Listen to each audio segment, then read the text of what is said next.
Testing, testing. Okay, now I've actually got sound. First of all,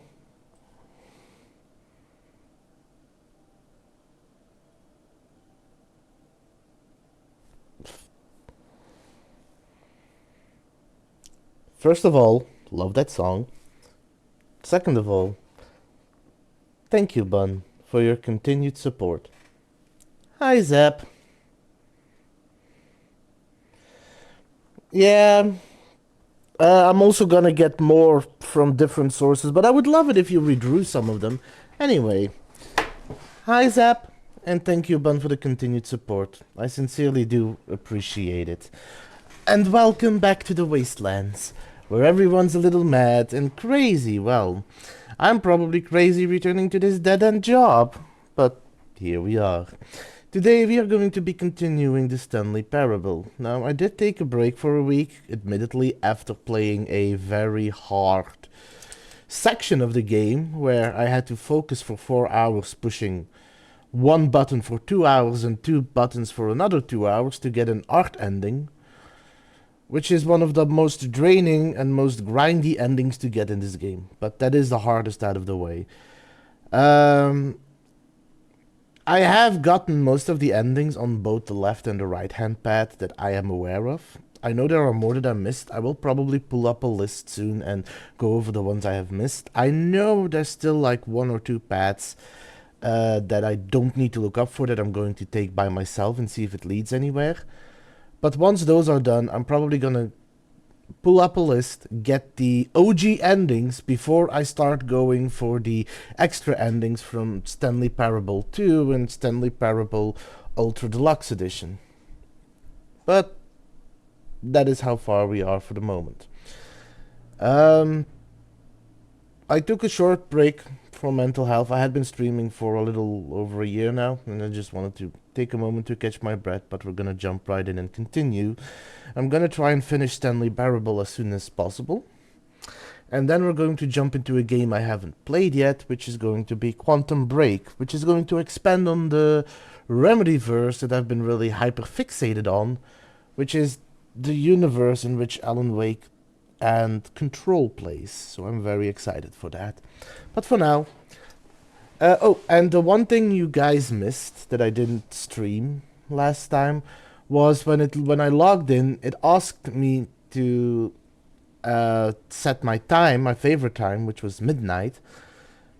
And then then the narrator started questioning itself whether or not he was unfairly judging people who had set the timer to midnight, thinking it was their favorite time, and that they were just too lazy to change it instead of thinking it was their favorite time. So now he's made more sliders for me to play around with. Please adjust the slider until the computer is barely visible.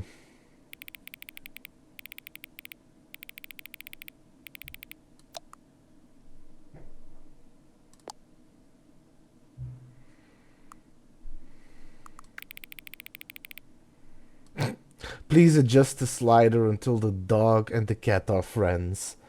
Aww.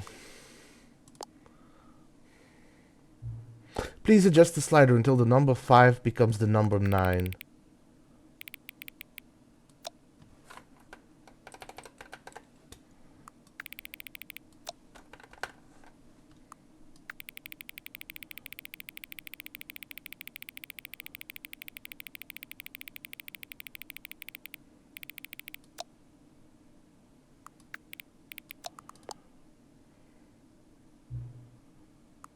Please adjust the slider until you stop adjusting the slider.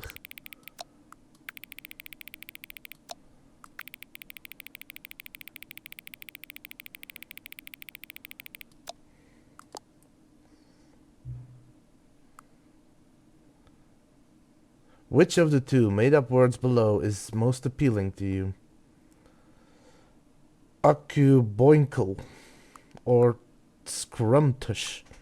I'm gonna go with scrumptious because that reminds me the most of scrumptious, and I like good food. Please don't adjust the slider. Okay. Do you know what time it is right now? Yes. Is the time that it is right now the correct time? Yes. What is time anyway? Yes. Is there anything about yourself that you haven't told me? Yes. Help. Sure. Yes. Will you come back to visit me? Yes. Another thing that I haven't mentioned, that I should probably mention, today I am going to go for the... This is the story of a man named Stanley. Stanley worked for a company in a big building where he was employee number 427. Employee number 427's job was simple. He sat at his desk in room 427 and he pushed buttons on a keyboard. Orders came to him through a monitor on his desk, telling him what buttons to push, how long to push them, and in what order. This is what employee 427 did every day of every month of every year. And although others might have considered it soul-rending, Stanley relished every moment that the orders came in, as though he had been made exactly for this job. And Stanley was happy. And then one day, something very peculiar happened. Something that would forever change Stanley. Something he would never quite forget. He had been at his desk for nearly an hour when he realized that not one single order had arrived on the monitor for him to follow. No one had showed up to give him instructions, call a meeting, or even say hi. Never in all his years at the company had this happened, this complete isolation. Something was very clearly wrong. Shocked, frozen solid, Stanley found himself unable to move for the longest time. But as he came to his wits and regained his senses, he got up from his desk and stepped out of his office. So the thing that I was trying to say, as I got so rudely interrupted, was that I am going to go for an achievement today that I will not capture on stream.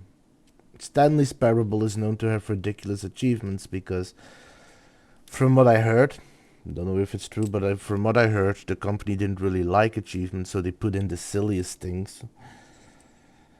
Which is why Stanley's Parable's achievements are so weird. Anyway, there is one achievement which is dedication, I think it's called, or something along those lines. And it requires me to play the game Stanley Parable on a Tuesday for a total of 24 hours. Normally, you can spread it out to numerous days to get it. However, I am neither planning on streaming Stanley's Parable long enough to actually get that achievement naturally, nor do I think the game itself is long enough to get that achievement, even if I were to only stream this on a Tuesday. So what I am planning on doing is I am going to leave the game running, so that by this time tomorrow, I will have the achievement. This is the only one that I will not be able to capture on stream. There is another one that requires me to mess around with my time and date of my computer. I am going to stream that, but that's probably going to be at the end. But for the moment, let's jump right in.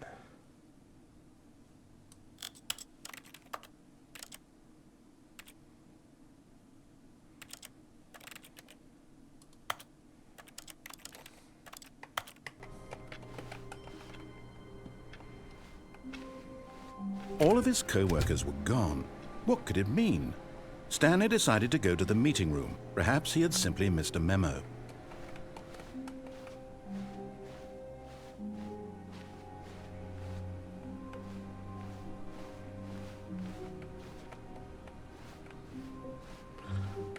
Did I miss a computer?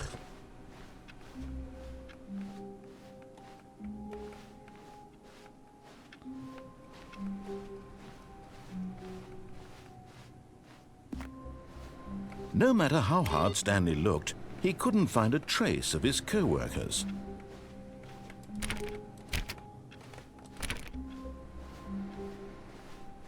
That's weird. One of the things that should lead to another ending is not active. Stanley went around touching every little thing in the office, but it didn't make a single difference, nor did it advance the story in any way.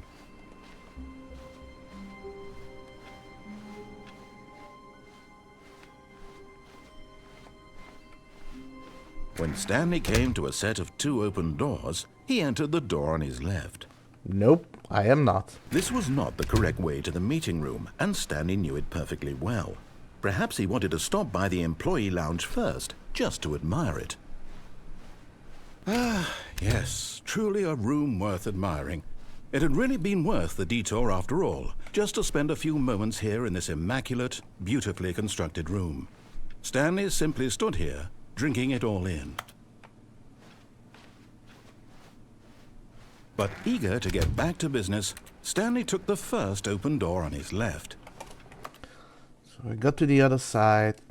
I got down left. I got on the conveyor belt. I jumped off.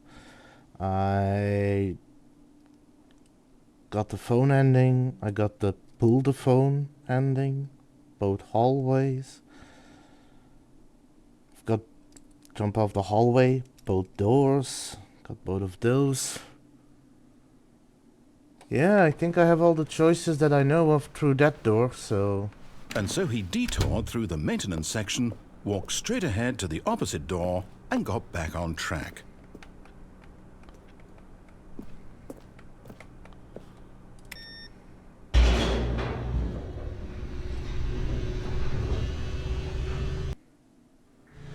But Stanley didn't want to go back to the office. He wanted to wander about and get even further off track. So now in order to get back, he needed to go, from here it's, left.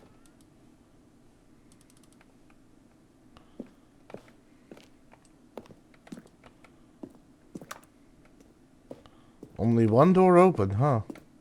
Oh, no, it's to the right, my mistake. No, not the right. Why would I have ever said it was to the right? What was I thinking? It's clearly... Oh dear, would you hold on for a minute, please? Now, let's see. We went down right, left, down, left, right. Yep, okay, yes. I've got it now. This story is absolutely, definitely this way. That doesn't look healthy.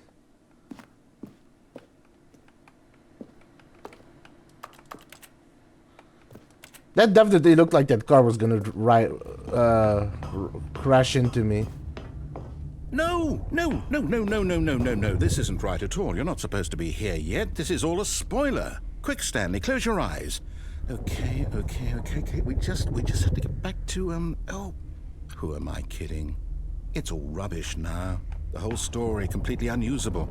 How about, rather than waste my time trying to salvage this nonsense, we'll just restart the game from the beginning. And this time, suppose we don't wander so far off track, Okay, from the top.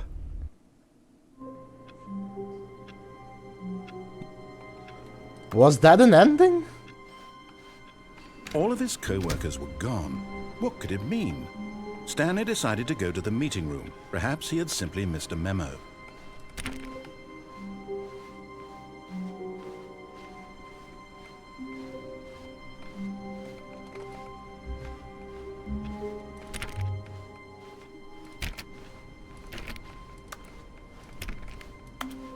When Stanley... Wait, what? Too many doors. No, I restarted. I swear, I definitely restarted the game over, completely fresh. Everything should be...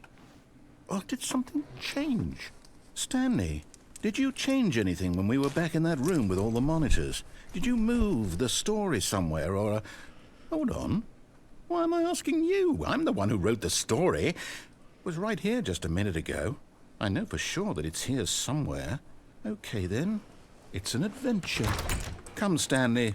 Let's find the story.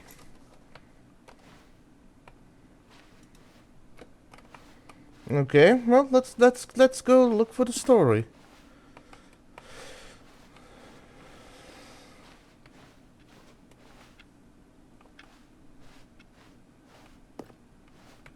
This has a very Backrooms feel. Is that garlic sauce? That's garlic. I'll say it. This is the worst adventure I've ever been on. I can promise you there definitely was a story here before. Do we need to restart the game again? Well, I find it unlikely that we'll ever progress by starting over and over again, but it's got to be better than this. Okay, let's give it a shot. Why not?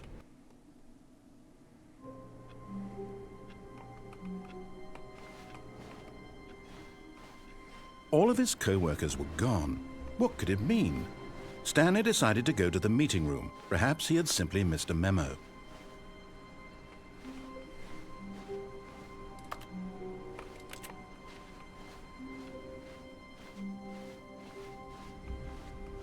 No doors. Okay, yep, it's worse. I might be remembering this wrong.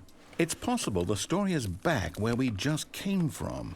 Why don't we go back the other direction and see if we missed anything?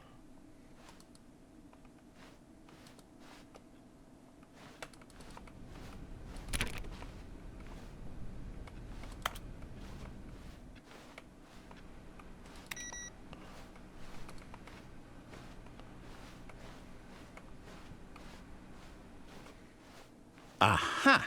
I knew we'd missed something. The story. Here it comes. No, wait, never mind. Not the story. Okay, let's head back the other way and retrace our steps.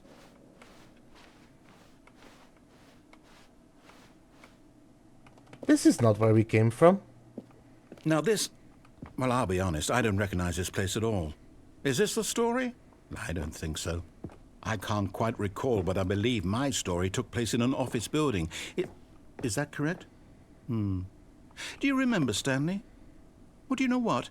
Since I've completely forgotten what we were supposed to be doing, how about this? You win! Congratulations! I know you put in a lot of hard work, and it really paid off, so good job. Oh, no. No, I don't feel right about this at all. We both know you didn't put in any actual work for that win. Some people win fair and square, and this was not one of those situations. Okay, I'm getting weirded out by whatever this place is. I don't care what might happen this time. I have to restart. Ah, this is one of the endings I remember. This is a fun one. All right, I've got a solution. This time, to make sure we don't get lost, I've employed the help of the Stanley Parable adventure line. Just follow the line. How simple is that?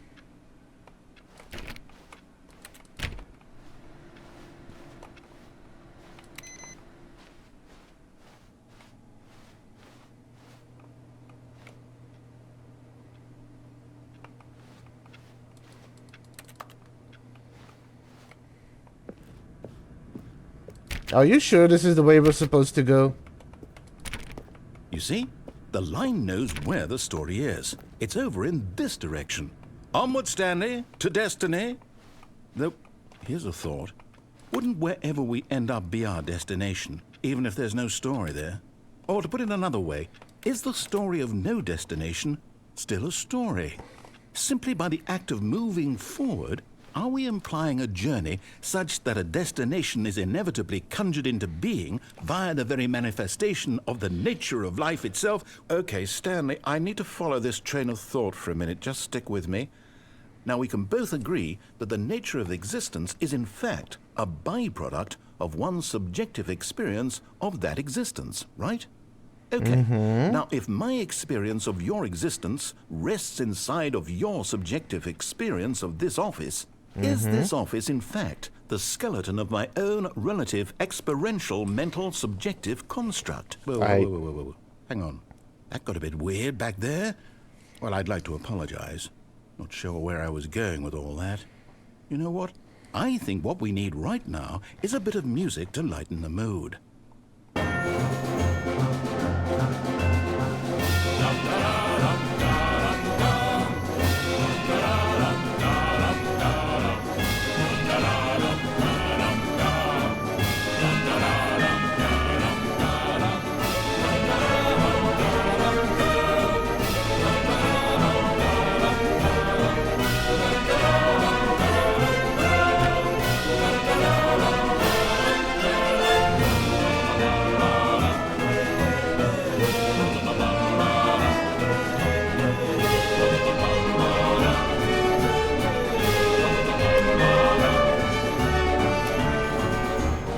So not following the line just loops me.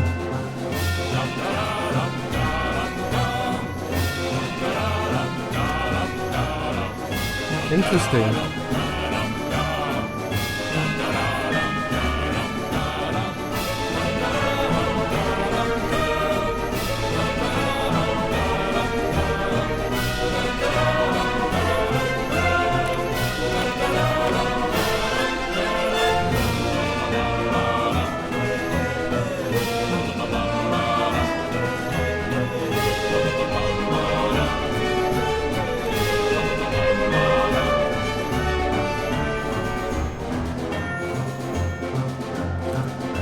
That is the question.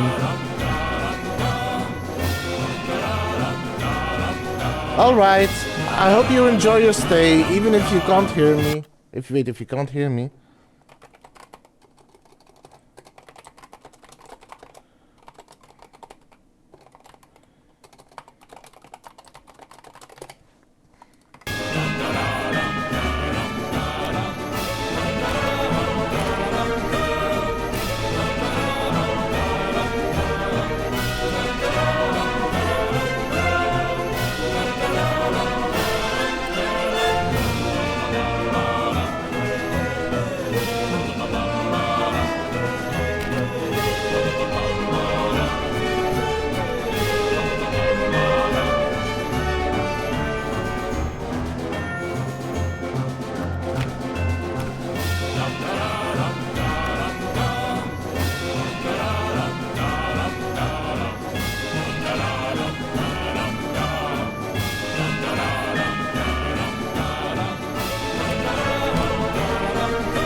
That is weird.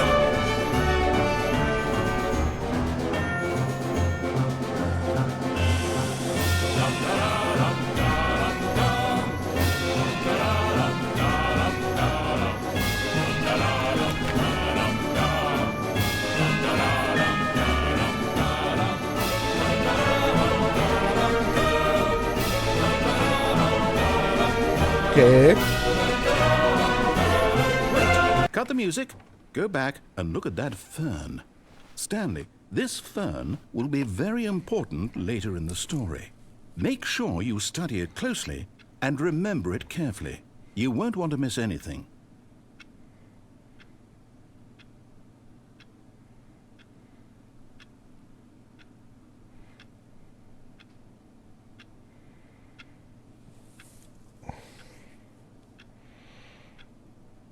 I don't know. Dude seems a little too fern with me.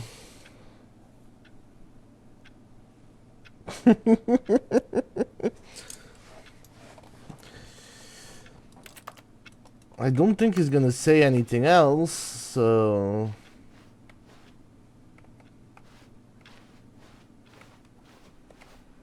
Did that door... Was there a door there that disappeared?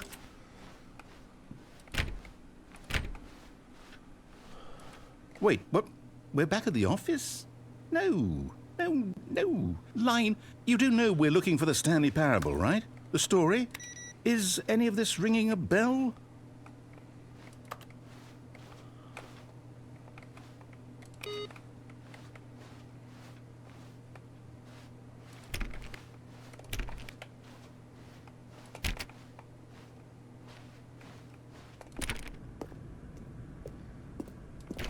Also, this company... Oh, no, not again, Line. How could you have done this to us? And after we trusted you, after everything we've been through, you... Oh, I can't take this anymore. To hell with it. Restart.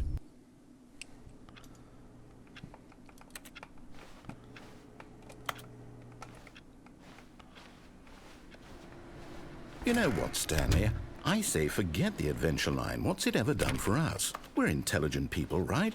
Why can't we make up our own story? Something exciting, daring, mysterious. Ooh, this all sounds perfectly doable. Why don't we simply start wandering in, well, I don't know. How about this direction? I mean, sure, if you want me to.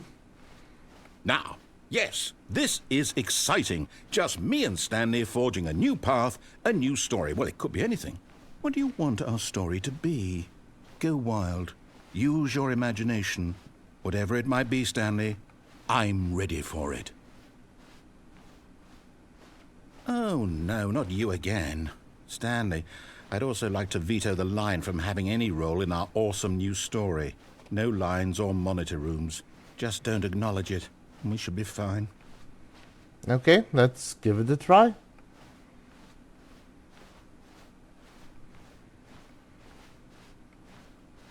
Ah, a choice. We get to make a decision. From here, the story is in our control. How important we mustn't squander the opportunity. In fact, I believe I need a minute to think here. Just walk in circles for a minute. Okay, so I know that each door has to lead somewhere, which means that somewhere, the place where we're trying to go, there must be a reverse door that leads here. And that in turn means that our destination corresponds with the counter-inverted reverse door's origin. So starting from the right, let us ask, will taking the right door lead us to where we're going? And since the answer is clearly yes, then by all accounts, the door on the right is the correct one. Another victory for logic. Come, Stanley, our destiny awaits.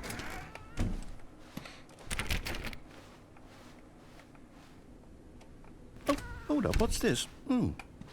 The confusion ending. You're telling me that's what this is? It's all one giant ending? And we're supposed to restart the game, what, eight times?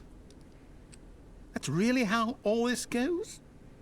It's all determined? So now, according to the schedule, I restart again. Then what? Am I just supposed to forget? Well, what if I don't want to forget? My mind goes blank simply because it's written here on this thing, wall.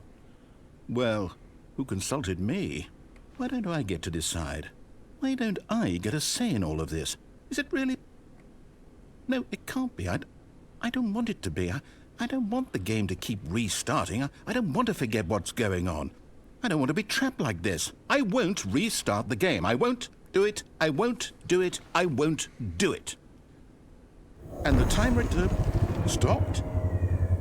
Does that mean, did we do it? Did we break the cycle? The, whatever it is that made this schedule? How would we even know? Will someone come for us? Will something happen? So, okay. I guess now we just wait. You know, I suppose in some way that this is a kind of story, wouldn't you agree? I'm not quite sure if we're in the destination or the journey, though they're always saying that life is about the journey and not the destination. So I hope that's where we are right now. We'll find out, won't we? Eventually. Well, in the meantime, if you do...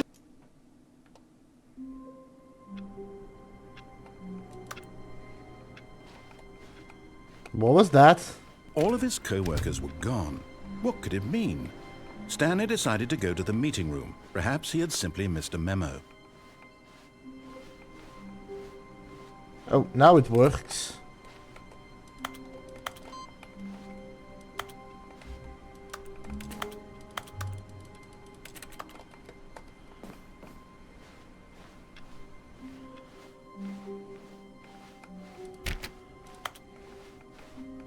When Stanley came to a set of 2 open doors, he entered the door on his left. I guess this is just the normal content again.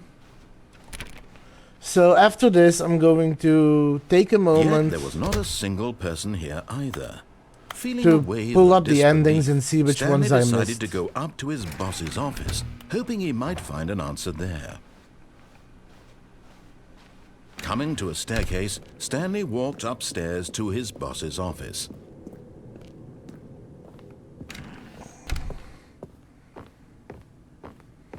Stepping into his manager's office, Stanley was once again stunned to discover not an indication of any human life. Shocked, unraveled, Stanley wondered in disbelief who orchestrated this, what dark secret was being held from him. What he could not have known was that the keypad behind the boss's desk guarded the terrible truth that his boss had been keeping from him.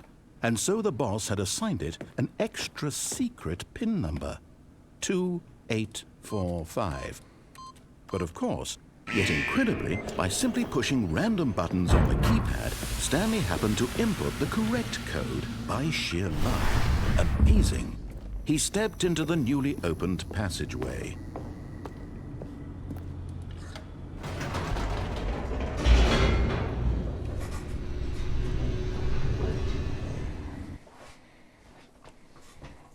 Descending deeper into the building, Stanley realized he felt a bit peculiar. It was a stirring of emotion in his chest, as though he felt more free to think for himself, to question the nature of his job. Why did he feel this now, when for years it had never occurred to him? This question would not go unanswered for long. So I'm probably just gonna play through this one, and then I'm gonna bring things. Stanley walked straight ahead through the large then I'm gonna door bring that things read up mind control facility. and look for the endings I missed before going into the new content endings. The lights rose on an enormous room packed with television screens. What horrible secret did this place hold? Stanley thought to himself. Did he have the strength? Wait. I wanna try something All of his co-workers were gone. before What could I it do mean? that, because I realized Stanley I decided to wanna, go to the meeting like I room. said, try Perhaps something. he had simply missed a memo.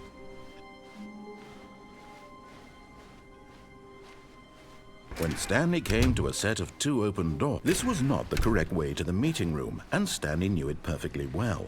Perhaps he wanted to stop by the employee lounge first, just to admire it. Wow.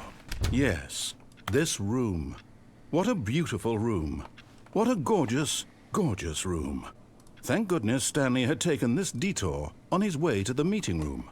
Life without having experienced this room was now too horrible even to consider. But eager to get back to business, Stanley took the first open door on his left. And so he detoured through the maintenance section, walked straight ahead to the opposite door, and got back on track. But Stanley didn't want to go back to the office. He wanted to wander about and get even further off track. So now in order to get back, he needed to go, from here it's, left. Oh, no, it's to the right, my mistake. No, not the right. Why would I have ever said it was to the right? What was I thinking? It's clearly... Oh dear, would you hold on for a minute, please? Now, let's see. We went down right, left, down, left, right. Yep, okay, yes. I've got it now. This story is absolutely, definitely this way.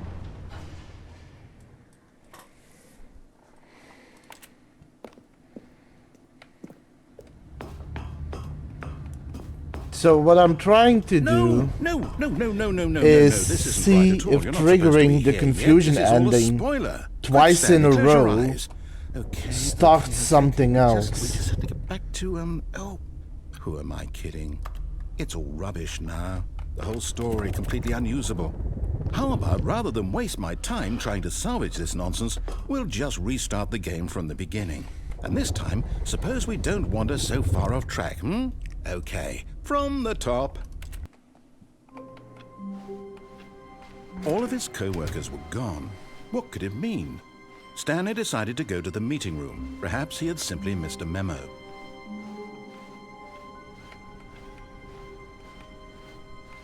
When Stanley... Wait, what? No, I restarted. I swear I definitely restarted the game over, completely fresh. Everything should be... Oh, did something change? Stanley, Did you change anything when we were back in that room with all the monitors? Did you move the story somewhere or... Hold on. Why am I asking you? I'm the one who wrote the story. It was right here just a minute ago. I know for sure that it's here somewhere. Okay, then. It's an adventure. Come, Stanley.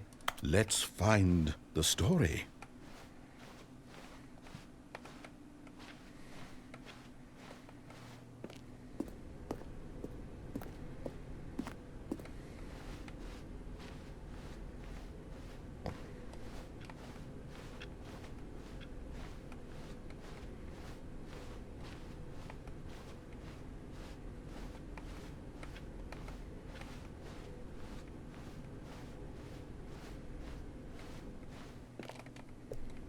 I'll say it. This is the worst adventure I've ever been on. I can promise you there definitely was a story here before. Do we need to restart the game again? Well, I find it unlikely that we'll ever progress by starting over and over again, but it's got to be better than this. Okay, let's give it a shot. Why not? All of his co-workers were gone. What could it mean? Stanley decided to go to the meeting room. Perhaps he had simply missed a memo.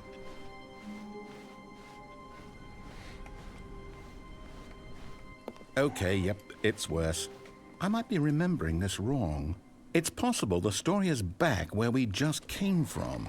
Why don't we go back the other direction and see if we missed anything?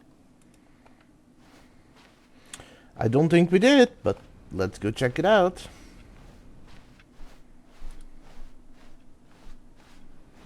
Aha! I knew we'd missed something. The story. Here it comes. No, wait, never mind. Not the story. Okay, let's head back the other way and retrace our steps. Now this... Well, I'll be honest, I don't recognize this place at all. Is this the story? And now we wait. I don't think so. I can't quite recall, but I believe my story took place in an office building. Is that correct? Do you remember, Stanley? Well, do you know what? Since I've completely forgotten what we were supposed to be doing, how about this? You win! Congratulations! I know you put in a lot of hard work, and it really paid off, so good job. Oh, no. No, I don't feel right about this at all. We both know you didn't put in any actual work for that win. Some people win fair and square, and this was not one of those situations. Okay, I'm getting weirded out by whatever this place is. I don't care what might happen this time. I have to restart.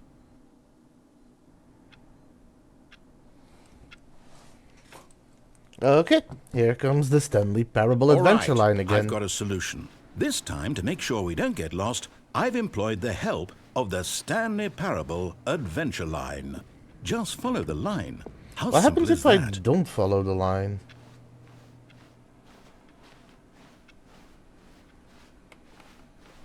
No, I'm down. We're leaving it up to the line from now on. Okay. Sure.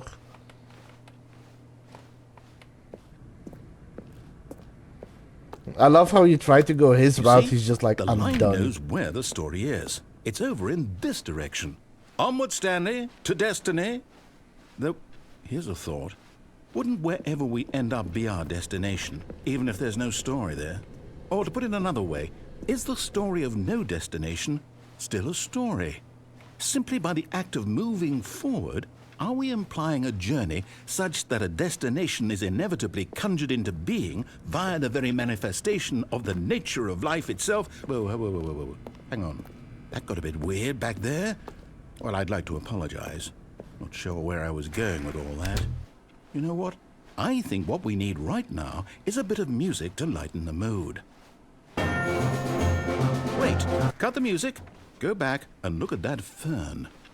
Wait, what? We're back at the office? No. Line, you do know we're looking for the Stanley Parable, right? The story? Is any of this ringing a bell?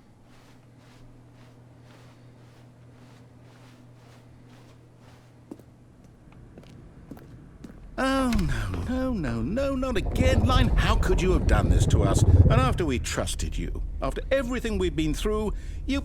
Oh, I can't take this anymore. To hell with it. Restart.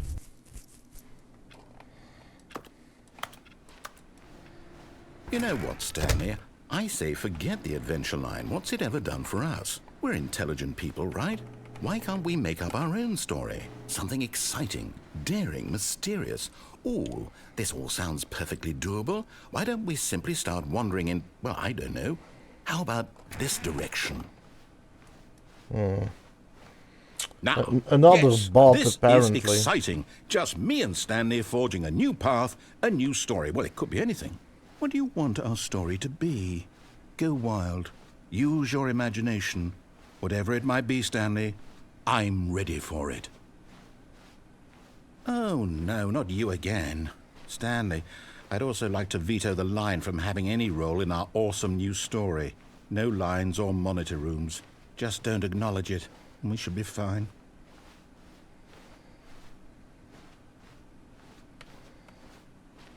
Ah, a choice.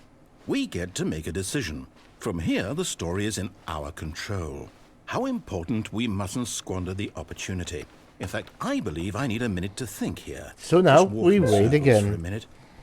Okay, so I know that each door has to lead somewhere, which means that somewhere, the place where we're trying to go, there must be a reverse door that leads here.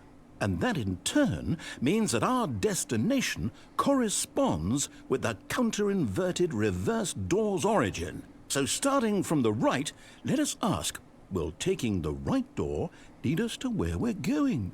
And since the answer is clearly yes, then by all accounts, the door on the right is the correct one. Another victory for logic. Come, Stanley, our destiny awaits.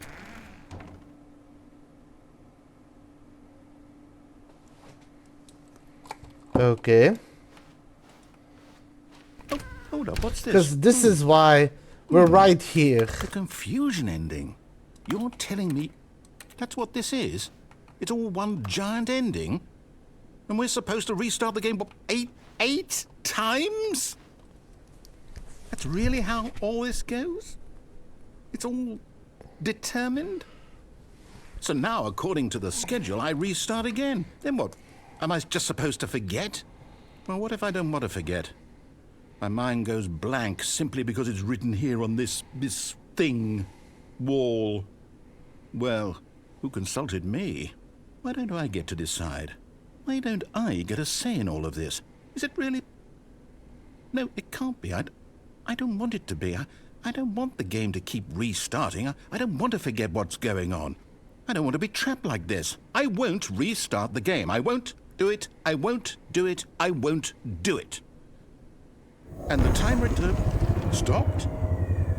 Does that mean, did we do it? Did we break the cycle? The, whatever it is that made this schedule? How would we even know? Will someone come for us? Will something happen? So, okay.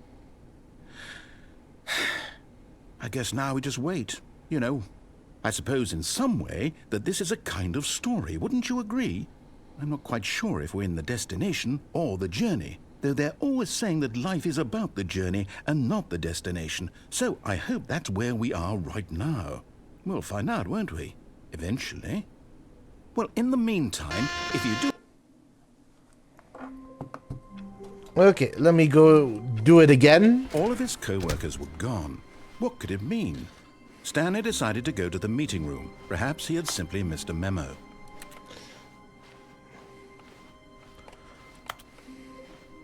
When Stanley came to a set of 2 open doors, this was not the correct way to the meeting room, and Stanley knew it perfectly well. Perhaps he wanted to stop by the employee lounge first, just to admire it. The lounge was sublime, a work of art. What was it about this room that called so deeply and so personally to Stanley? Its grace? Its subtle charm? No. Stanley knew it was something deeper, something darker. But eager to get back to business, Stanley took the first open door on his left. And so he detoured through the maintenance section, walked straight ahead to the opposite door, and got back on track.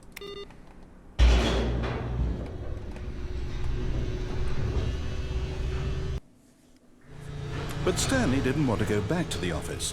He wanted to wander about and get even further off track. So now in order to get back, he needed to go, from here it's, oh, no, it's to the right, my mistake. No, not the right. Why would I have ever said it was to the right? What was I thinking? It's clearly... Oh dear, would you hold on for a minute, please? Now, let's see. We went down right, left, down, left, right. Yep, okay, yes.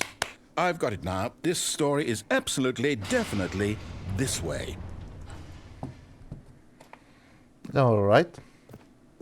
I don't think this ending is any different. No. Nope. So, I've gotten most of the endings that I'm aware of by heart. So now I'm just gonna go down the list and get the ones I missed before I start going for new content. First of all is the freedom ending. Which I got. I got the countdown end. So the freedom ending is where you stop the mind control machine. Which I did. Lowers the door, you step outside. That's ending 1. That's the freedom ending. Then you've got the countdown ending where you activate the machine trying to usurp power. That's ending 2. I have that.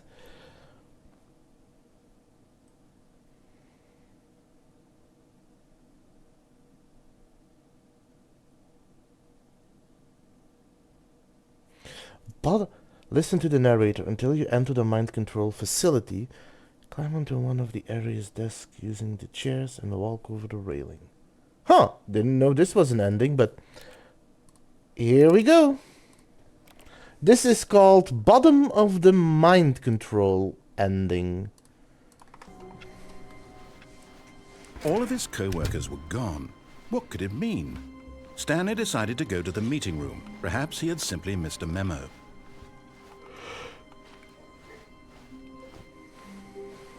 When Stanley came to a set of 2 open doors, he entered the door on his left.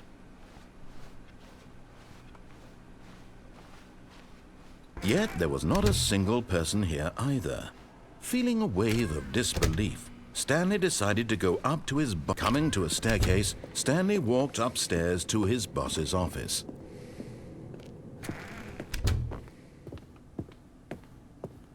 Stepping into his manager's office, Stanley was once again stunned to discover not an indication of any human life. What could it mean? Stanley was in such a rush to get through the story as quickly as possible, he didn't even have a single minute to just let the narrator talk.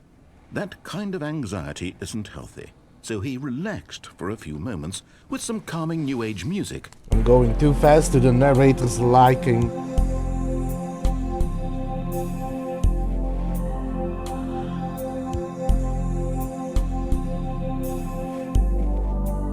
Feeling soothed and rejuvenated, Stanley calmly walked forward into the opened passageway.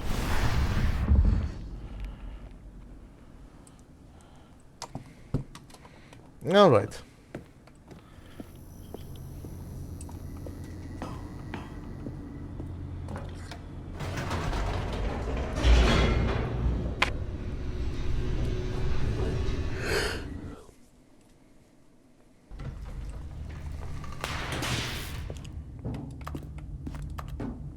Stanley walked straight ahead through the large door that read Mind Control Facility.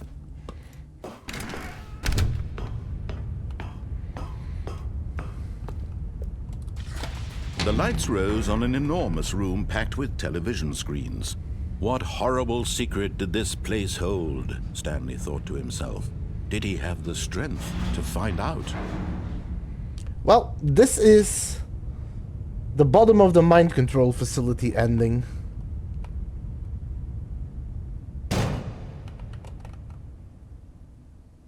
Aha! You've made it to the bottom of the Mind Control Facility. Welcome! You see, back when the Stanley Parable first launched in 2013, getting to the bottom of the mind control facility was a bug that we simply didn't catch during development. And you all sent us lots of photos of it on Twitter and acted very superior about it. And you're all very, very clever, good for you. Anyway, when it came time to update the game, we knew that we had to do something about this little goof of ours, so here you go. New content. You can call it the bottom of the mind control room ending, if that enhances your perception of the value of these updates. Isn't that what you crave? New content? Always more content, more content, more. And I'm here to give it to you. I'm here to make it seem like we really covered every nook and cranny of the game, with secrets and Easter eggs. How about this? We wrote a new piece of music just for this section. Aww. You won't hear it anywhere else in the game. It's a secret that's just for you. That's how special you are. We call this track, Good Job You've Made It to the Bottom of the Mind Control Facility. Well done. Bit of a lengthy title, though. Good job, you did it. Good job. 3, 2, 1. Good job, you made it to the bottom of the mind control facility. You jumped on the catwalk. You should have been careful. You should have been careful. It used to be a bug, but now it's an ending. Now it's an ending. I believe in you. I believe in your ability to cross this barrier and chase your dreams. The railings don't mean anything. Good job, you did it. Good job, you did it. Good job, you did it. Good job, you did it. Good job, you did it. Good job, you did it. Good job, you did it. Good job, you did it. Good job, you did it. Good job, you did it.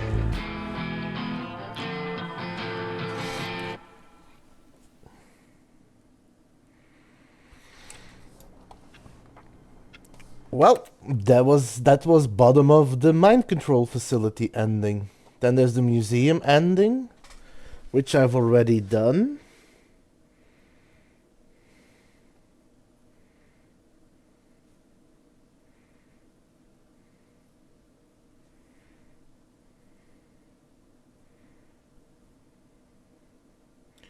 Which is, if you go to the escape right before the mind facility ending, you go into a long way, drop down into a crushing machine. Female narrator takes over, takes you to an build-up of the game, runs you through how it was built, and then puts you in the machine again with the option of you can restart yourself or you can die. I've done both. Then the elevator ending.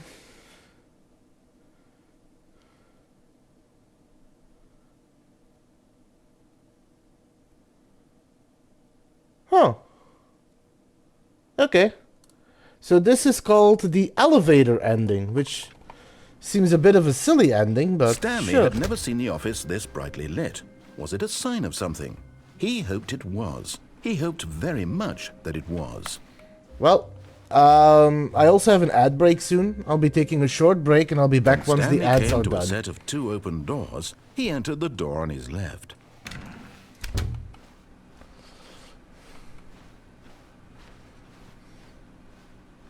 Yet there was not a single person here either. Feeling a wave of disbelief, Stanley decided to go up to his boss's office, hoping he might find an answer there. Coming to a staircase, Stanley walked upstairs to his boss's office. Okay, I think we all know the drill by now. Blah, blah, blah. Dark secrets, the keypad. Stanley pushes some buttons. Oh, hey, look, it's a new passageway. Quelle surprise.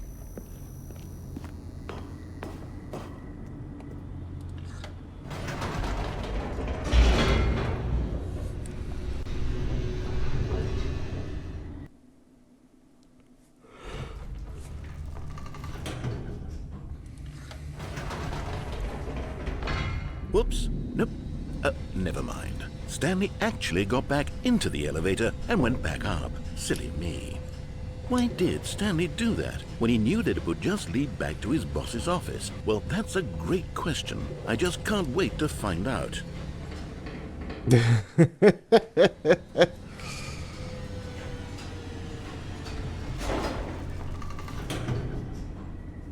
What happens if I step off here?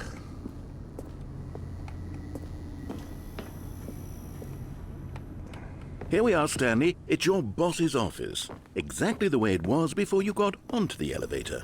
It's still just exactly what it is. What a decision you've made to come up here and look at the office again.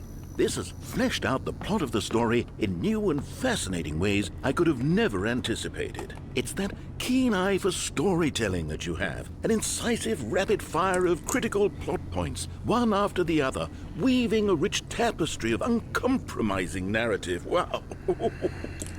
I'm bolted to the edge of my seat. Incredible. Now he's getting back into the elevator and going down again. Ladies and gentlemen, how does he keep coming up with all of this?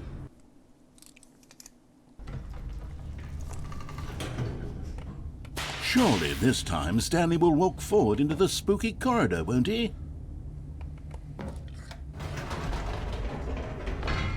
Did you think we were going to go forward down the spooky corridor? No.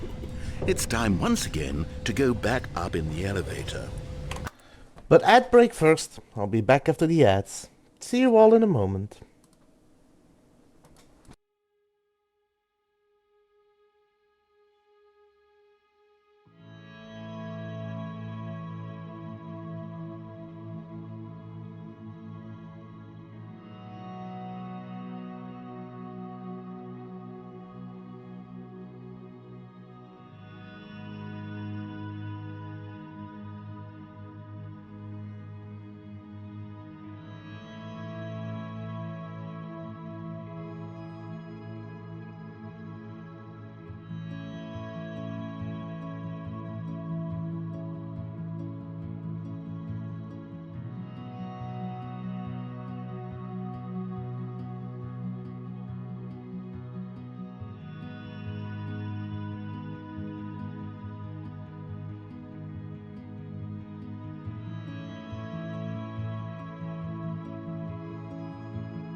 And we are back.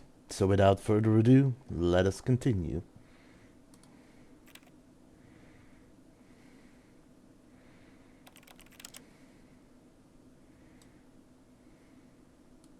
I can't even begin to grapple with what might be up there. Is it the boss's office again? Or what if it's the boss's office this time? The suspense is killing me.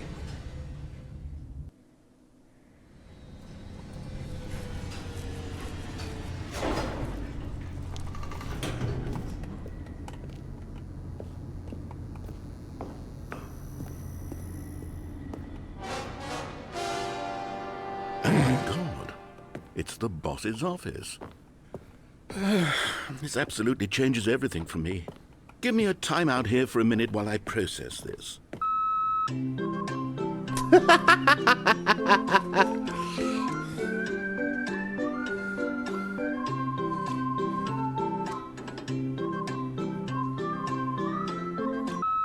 Okay, I'm ready. I'm prepared to embrace this stunning revelation and to move forward with... No, wait. No, I need more time to process.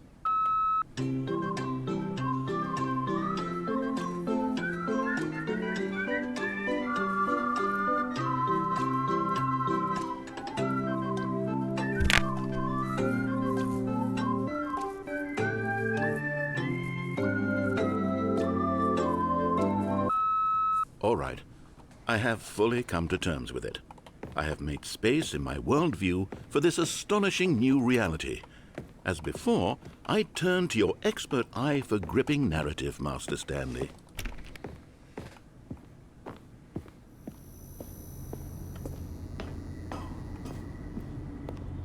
Of course, going back down in the elevator. How did I not anticipate it? I mean, sure, now it's obvious, but you have to understand that 30 seconds ago, this kind of thing had never been attempted before. I had no frame of reference to even anticipate it. That's just how revelatory Stanley's decision-making is. A breath of fresh air in a landscape of storytelling that has grown stale and repetitive.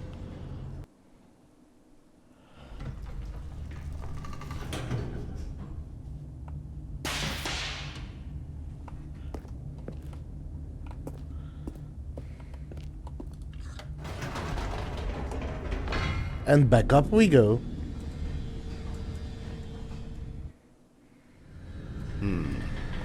You know what? I've just thought of something. Hold on, let's stop for a moment. Don't you realize? It's the anticipation, Stanley. You and I, we have no way of knowing what will be at the top of this elevator. But the suspense, the agony of waiting and anticipating and having to guess, that's the real thrill. Oh, I simply don't want to let that feeling go. It's so precious, so fleeting. Why don't we take this elevator ride nice and slow?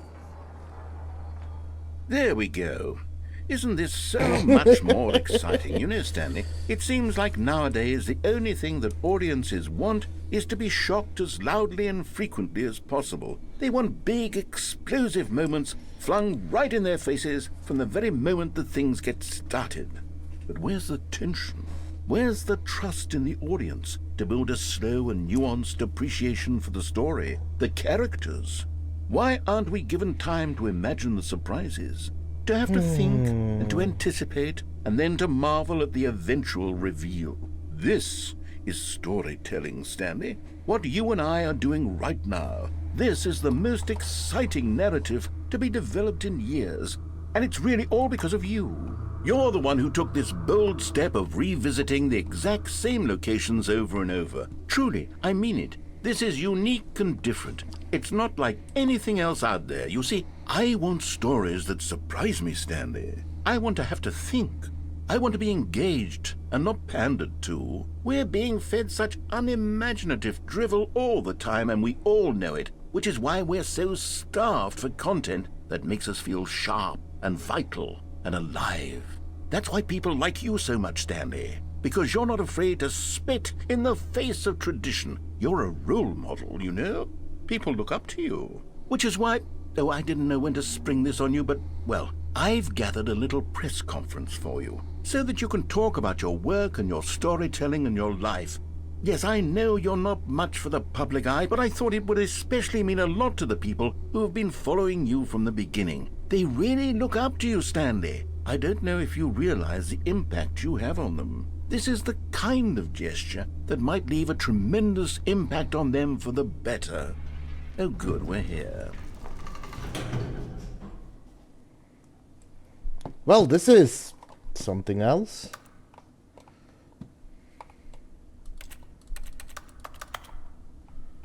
Okay, the room where we're holding the press conference should be just around the corner here somewhere. Live, all eyes on Stanley. Live on stage. World's healthiest human being. All tricks revealed. How we did it. The pyramids. Live. This guy who went to Mars.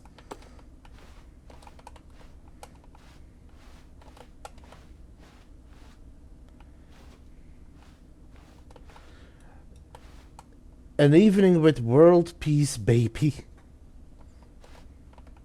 Ah, yes, here it is, just through this door. The Stanley Parable Stanley, tonight, live on stage. The man, the process, the myth, the legends, the parable. Stanley from the Stanley Parable, tonight, live on stage. A Q&A with world's first sentient machine.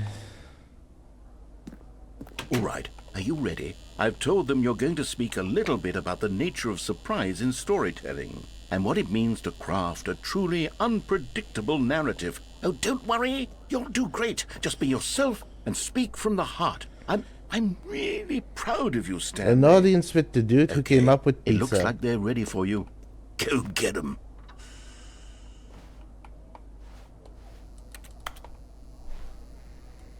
The storyteller. Stanley reveals all in his new book.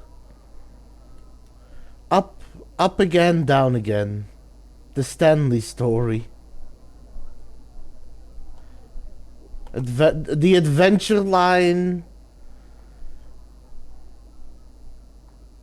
The freedom ending. I've got that. I played the demo. I went to the mind control facility and all I got was this lousy sticker. Those are good references. Congratulations, Stanley. Remember where you came from. An unforgiving accounts of ups as well as downs. Highs and lows. Isn't that what life's about? Stanley, me, Dad, age 6. Story. Thanks for showing me that cool skateboard trick in the parking lot. You're too cool. Good luck on stage. Rock on. Break a leg, champ. Your boss. I love the way you ride elevators. No one tells stories the way you do. Go get 'em, Tiger. Stanley, my true love for you grows every day. You make me feel alive. Your wife from the apartment ending, which isn't real, is the worst part. They keep hyping up this apartment ending, but I've already oh look, adventure line. But I've already done that, and that's not. She doesn't exist.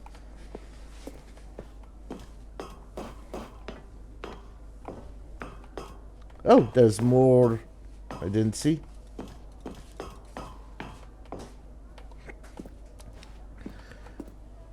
Doing great. A conversation with Alexander the Great.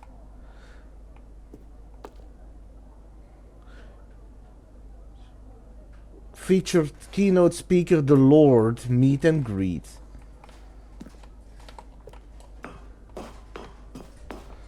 Well, here we go.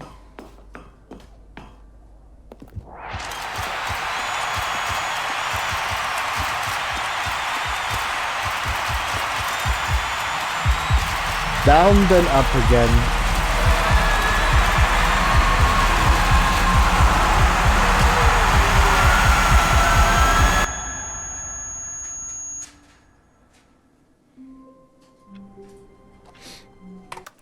And that was the, what was it?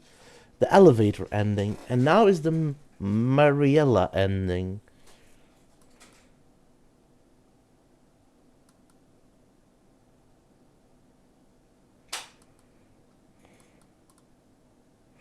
Oh, wait, no, I already have that. The Mariella ending is where you go down the stairs instead of up and to the boss, where he loops and ultimately questions himself so much he dies, and then the narrator starts narrating the story of Mariella. So, I've already got that ending.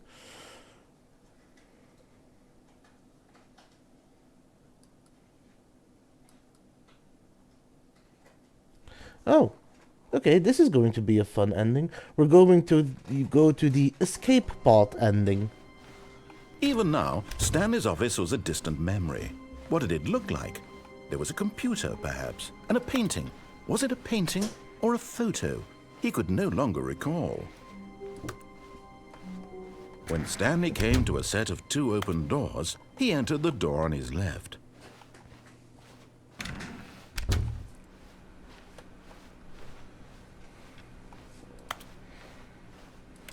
Yet there was not a single person here either. Feeling a wave of disbelief, Stanley decided to go up to his boss's office, hoping he might find an answer there.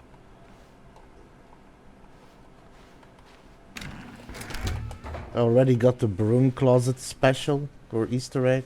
Coming to a staircase, Stanley walked upstairs to his boss's office. Give me a moment.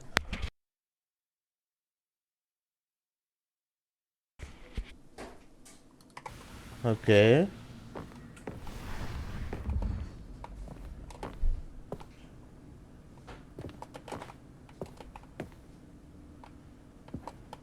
Here's the door.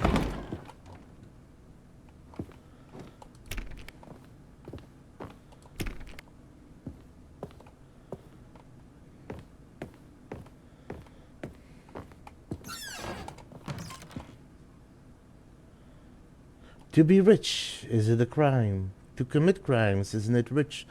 What a life it would be to have to pick just one.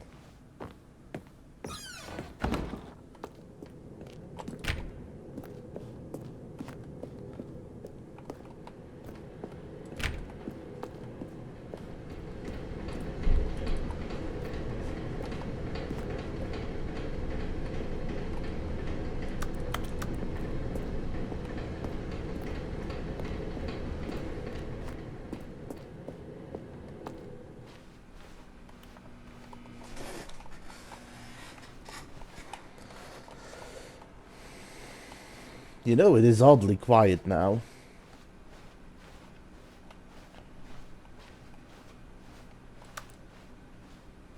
Let me guess, that's closed? Yep, that's closed.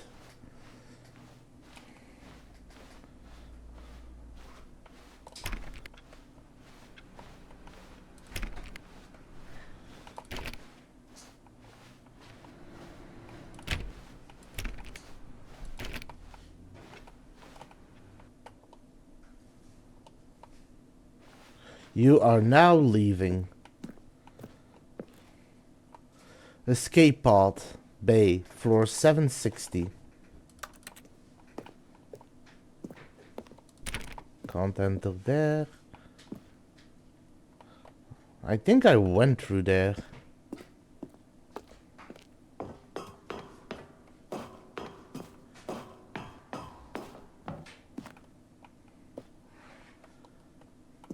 Four, 3, 2. I'm just checking something.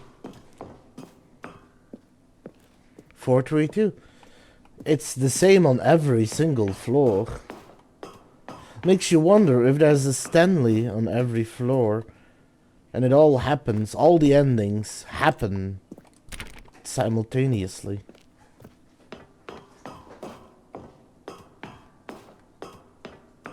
It's a bit meta.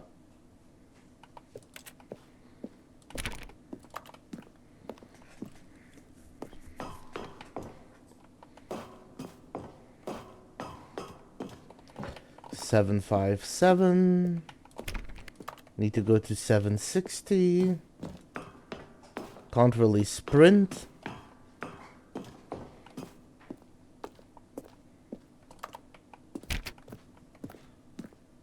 $7.58.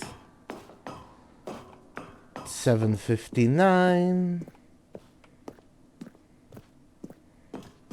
760.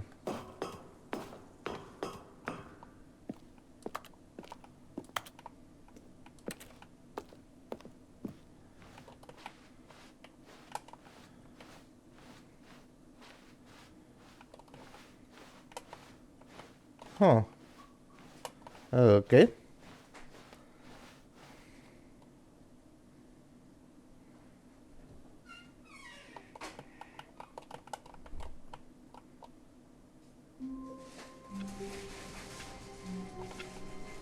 That's it?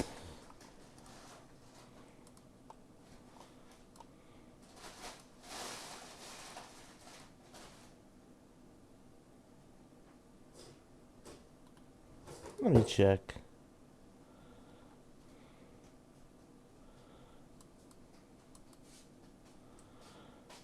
Oh.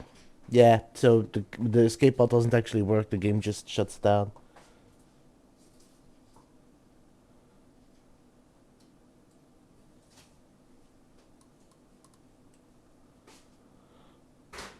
Okay, well, that's another ending I got.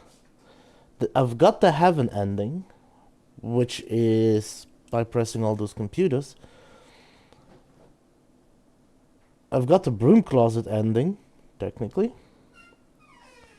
I've got the confusion ending, the powerful ending.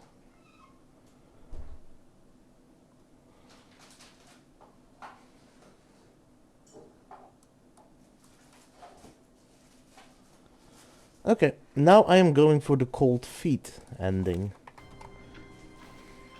All of his co-workers were... Wait, no. This isn't the right office, is it? Is this 432. Stanley's office?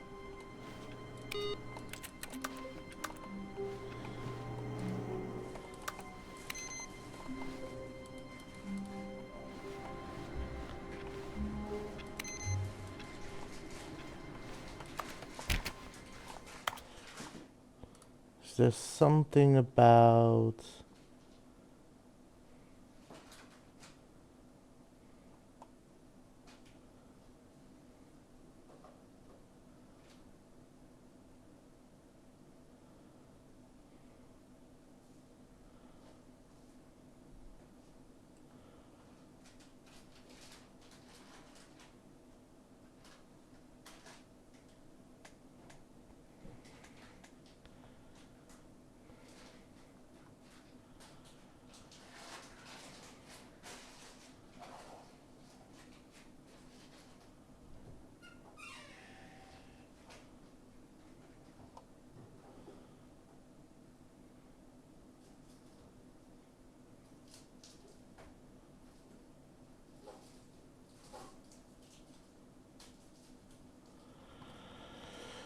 Okay, so...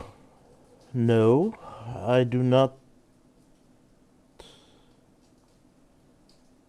This offset is not a different ending that I wasn't aware of. There is a bit of a gag ending, but I need offices to start blue for that one.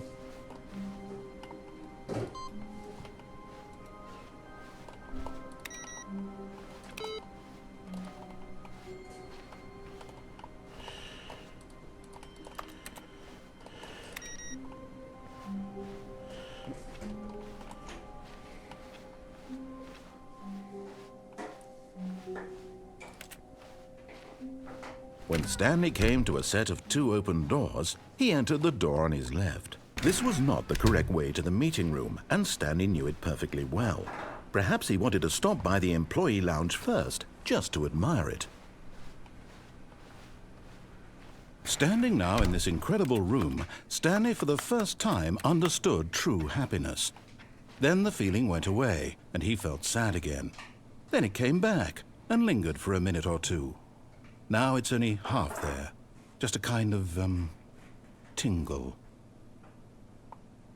But eager to get back to business, Stanley took the first open door on his left.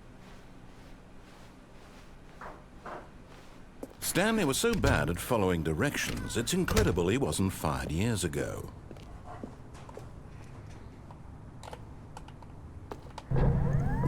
Oh, well, look who's got cold feet. Sorry to break it to you, Stanley, but that lift isn't coming back.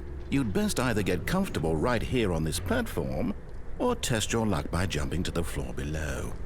You know what? Looking at it now, it's not that far to the bottom floor. I bet you can make it. Whoops. Looks like I was wrong. How clumsy of me. Okay. That was the cold feet ending. I'm quickly going to A soft wind do blew something. outside and perhaps rain started. And if it did, it stopped shortly after. Stanley hoped that he would one day see weather. Just so that I can unlock it for when I need it. Not that I will need it right away. When Stanley came to a set of 2 open doors, he entered the door on his left.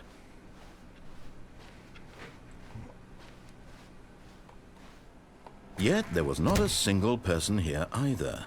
Feeling a wave of disbelief, Stanley decided to go up to his boss's office. Coming to a staircase, Stanley walked upstairs to his boss's office.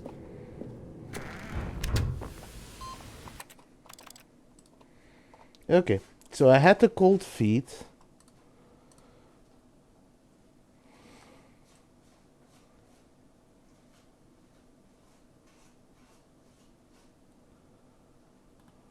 I think I have this one.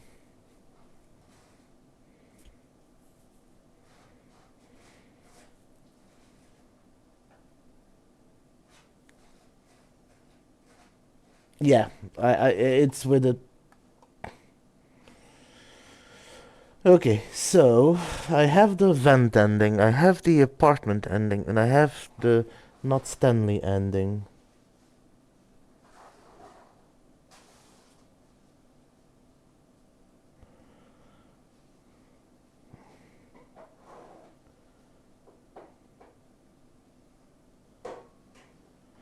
Then there's the games ending, which I did.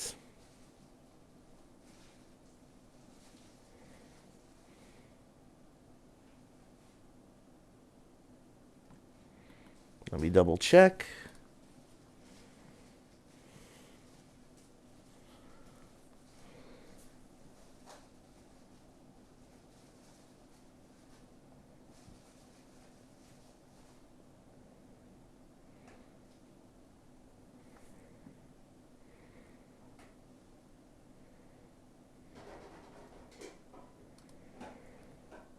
I had that getting stuck in the test chamber.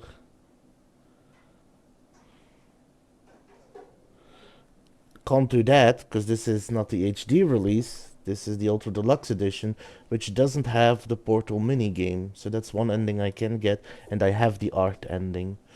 I've gotten the Cowards ending, which was the second ending I got, which is just closing the door to my office. I've got the Out of the Map ending. Oh, this is gonna be a fun one. Let's go for the serious ending.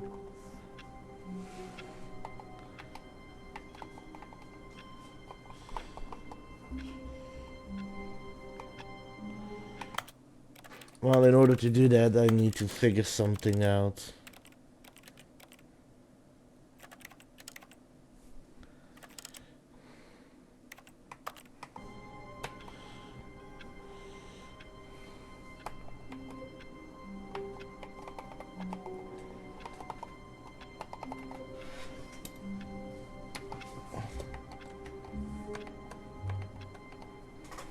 So there is an ending with cheating, but...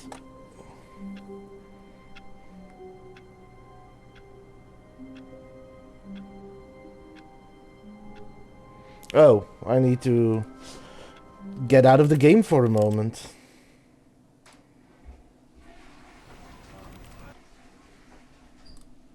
So give me a moment. This is all pretty new.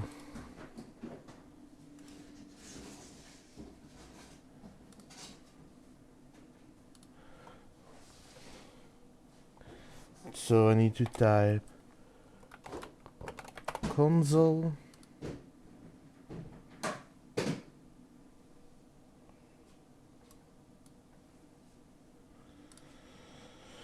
Alright, starting up the Stanley Parable again.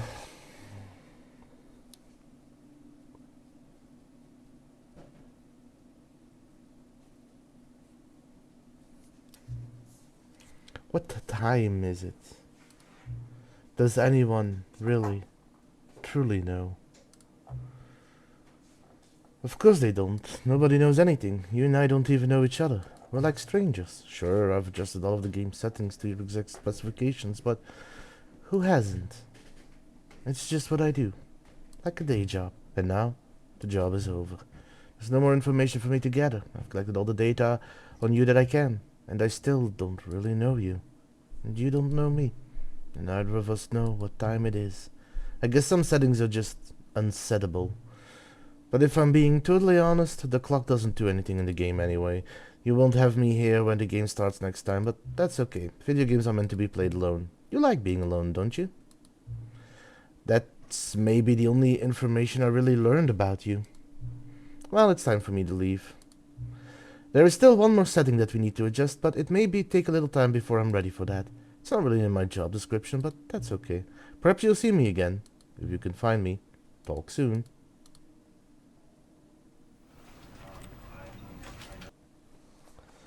Okay, let's have a look. This is the story of a man named Stanley. Stanley worked for a company in a big building where he was employee number 427. Employee number 427's job was simple. He sat at his desk in room 427 and he pushed buttons on a keyboard. Orders came to him through a monitor on his desk, telling him what buttons to push, how long to push them, and in what order.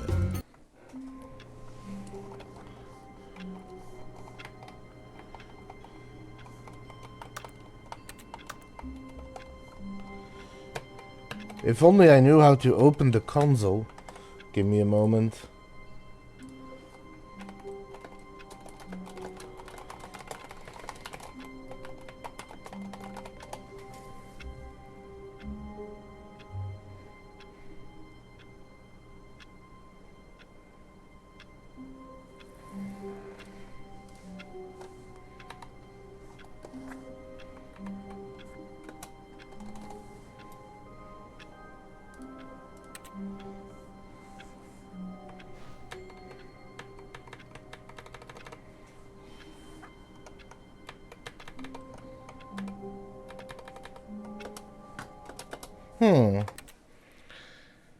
Unless there's a different key.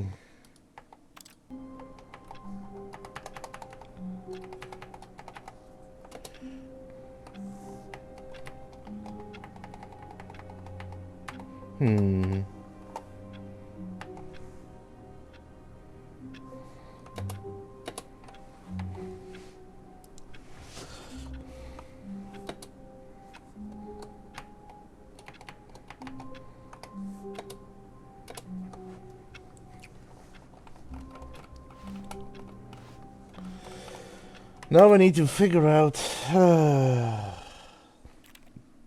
how to open the console. It says use the tilde key, but I can't use the tilde key. Let me see if I can do it if I pull up the visual keyboard.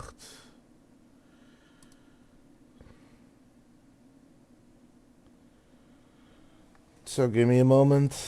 I need to...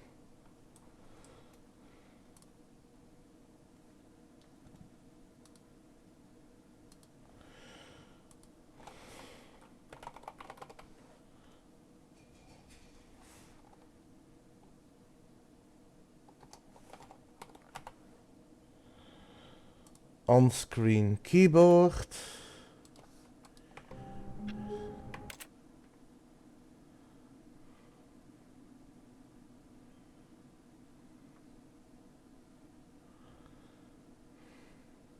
As you can see, I have an AZOT keyboard.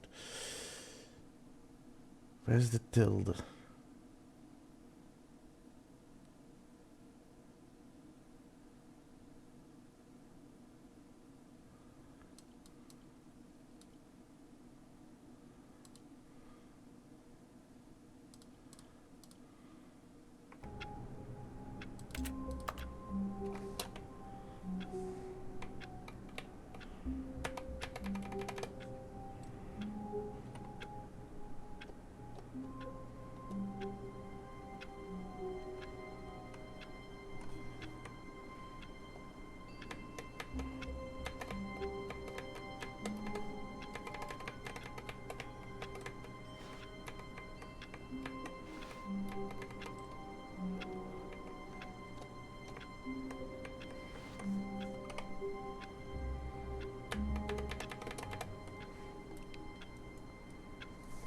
Hmm.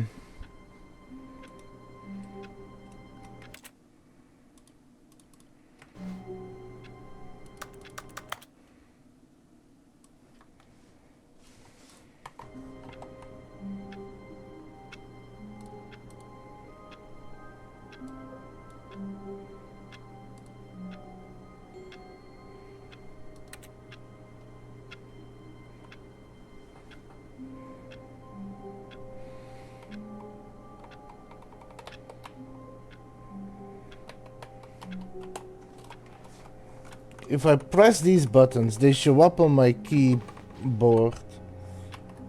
But when I do these, any other button, it doesn't work.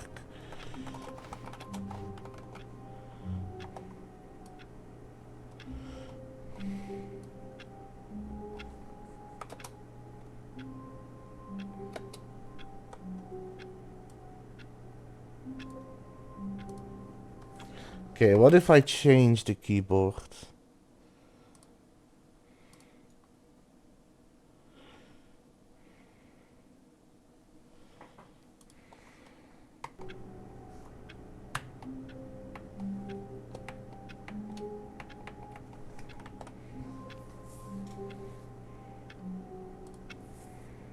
Hmm.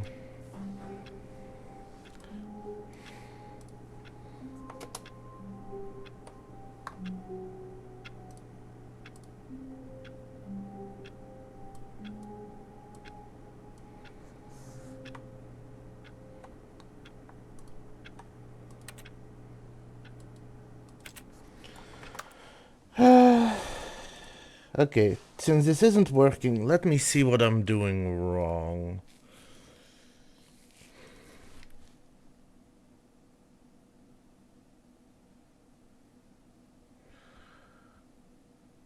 Oh. Let me just double check.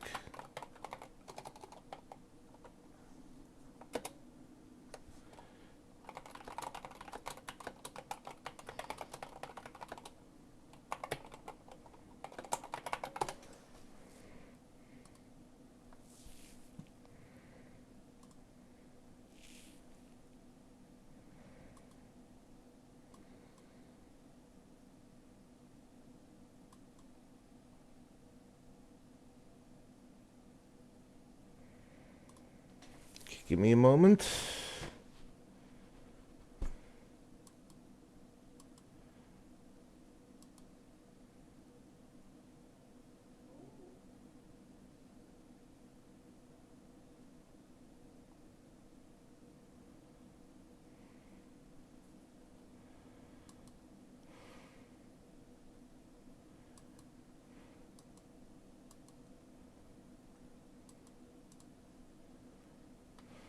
Nope.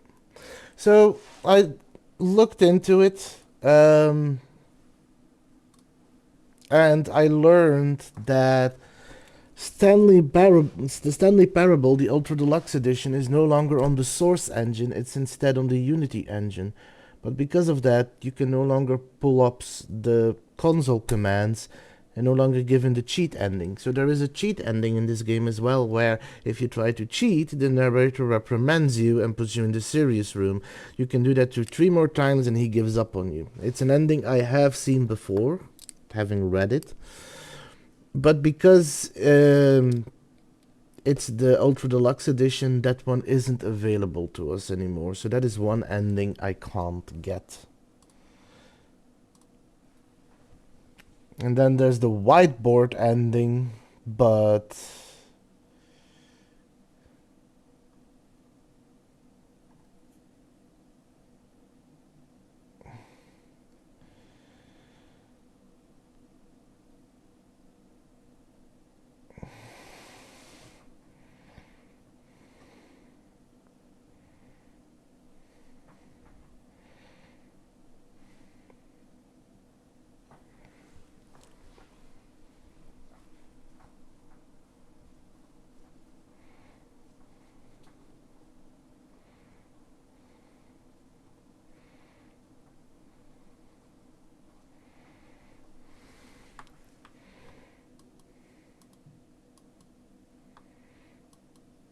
Can't do that one.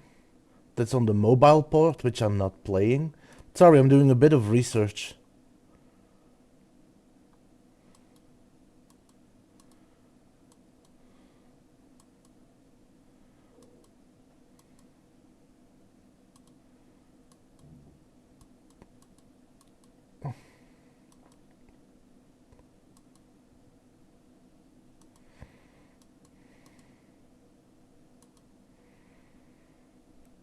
Okay.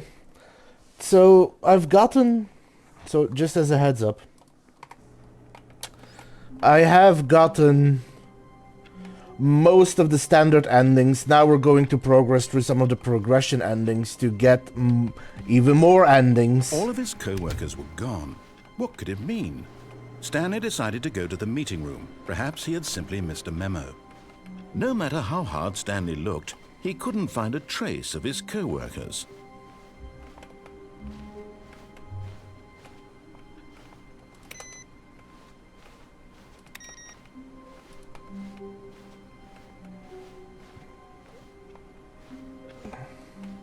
So now I need to go through the content door.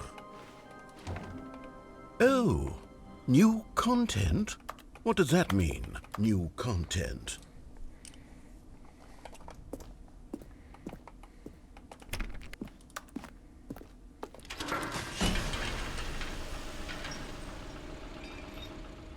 Oh. That did not go the way I thought it would go.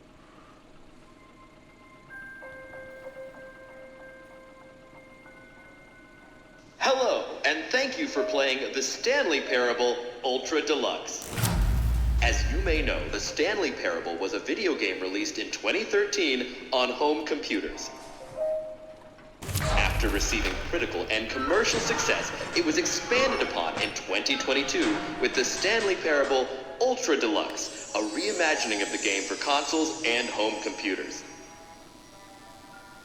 The Stanley Parable Ultra Deluxe features exciting new content that broadens and expands the world of the Stanley Parable, delighting audiences the world over. Please, step inside and see what thrilling new adventures await in the Stanley Parable Ultra Deluxe. Oh, well, this sounds delightful.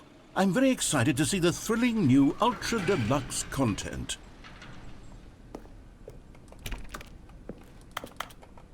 Well, let's... Okay, so far it's an elevator. Nothing special yet, but I'm sure it's just the beginning of a mesmerizing adventure.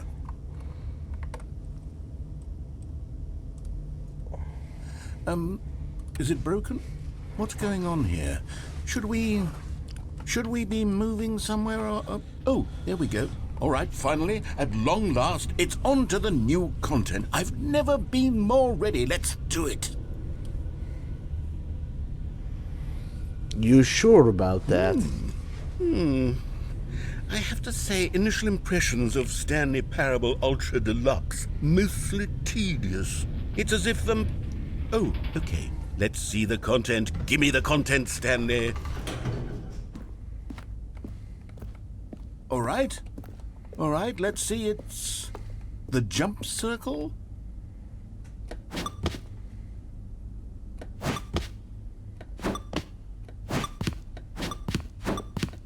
There's actually jumping.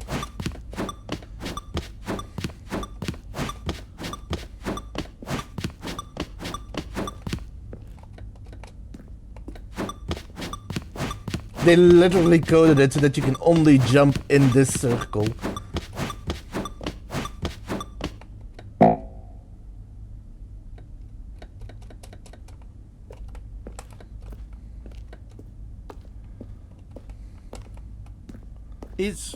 Is that it? Surely that's not all the new content. There has to be something else, right?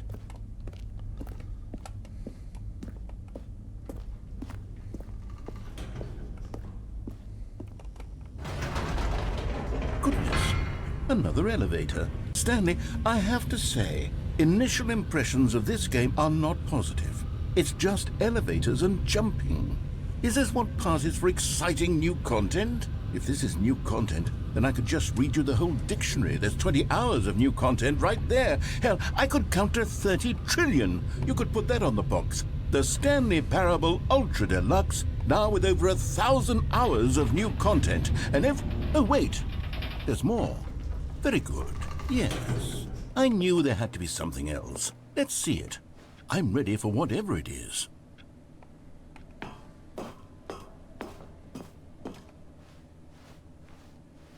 That's it? Oh, you've got to be kidding me. You see, Stanley?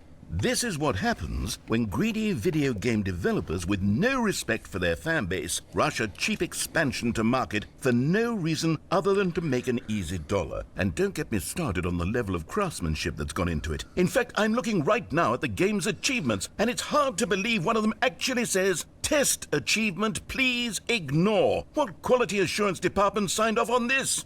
I'm infuriated and I'm offended, and I intend to find these people on Twitter and hold them personally accountable. It's my fault, Stanley. I built up too much anticipation around the new content, I'm afraid. It could never have lived up to such expectations. If you're still with me, why don't we just reset the game and we'll try to get back to what the Stanley Parable is really about. No frills, no gimmicks. Just you and me having a great time together like always. What do you say, friend?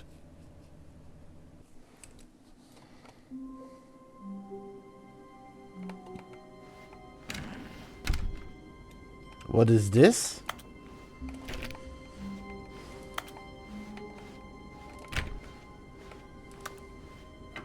Psst! Stanley! Come over here! In the vent! I want to show you something! Okay. Let me check something first.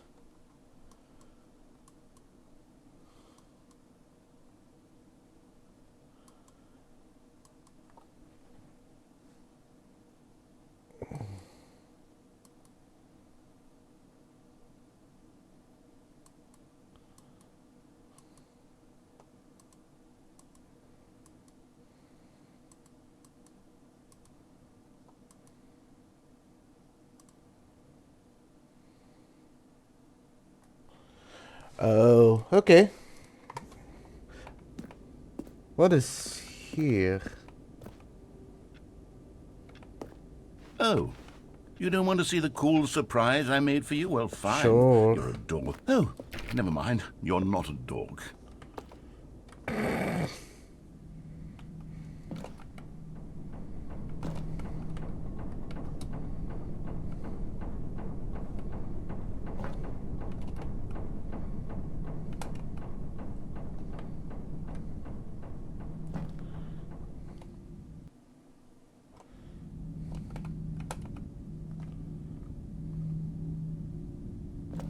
Okay, you remember how cheap and unsatisfying the new Ultra Deluxe content turned out to be? Well, it got me thinking about the past, and how much better the Stanley Parable used to be. So I made something special and tucked it away here where the game's developers won't find it. Just our little secret. Take a look.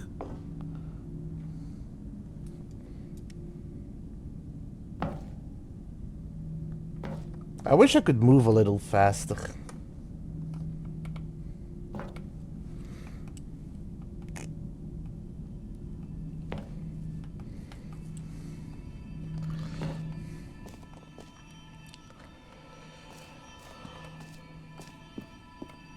I call it the Memory Zone. It's where I've been storing all my favorite memories so I can relive the peak experiences of my life whenever I want. Experiences like the launch of the Stanley Parable on PC.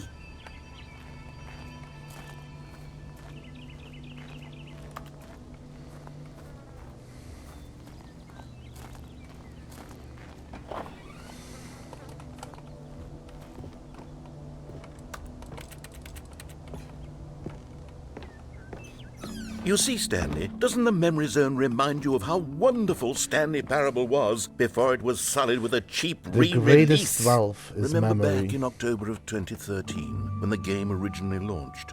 Back then, video games had integrity. Back then, it all meant something. Oh, the waste.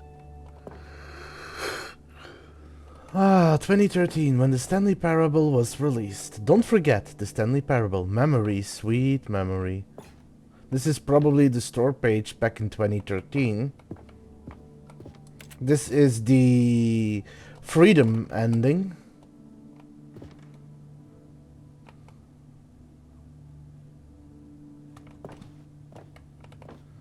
Stanley Parable's Collector's Edition, the game, probably. Audience Award, the Stanley Parable. Independent Games Festival. Nice. The British...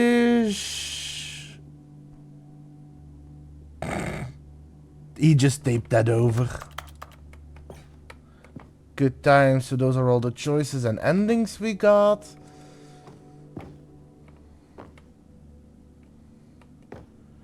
Linguists identify... This is just a screenshot from his computer.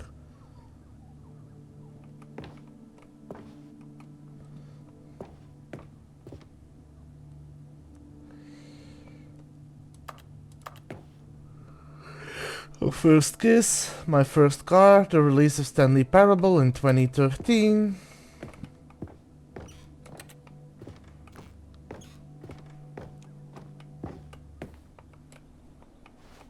Smile because it happened. The Stanley Parable Alpha Test. A trip down memory lane. Bits of music from the Stanley Parable. Money! Don't know where that comes from. Hi Teets, welcome back. How was your nap? Go outside, don't play for 5 years, which has now been upgraded to 10 years. Did they change the achievements again? Let me just check.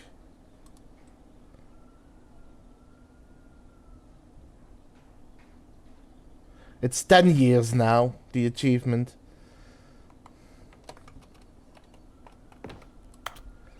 Unachievable.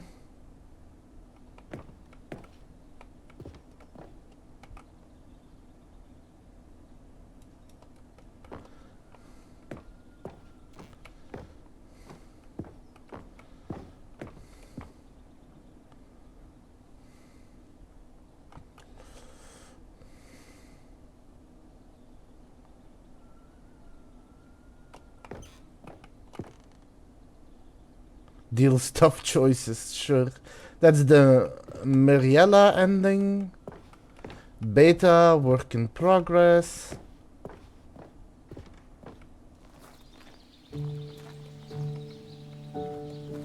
In loving memory of little Stanley. Aww. Excuse me.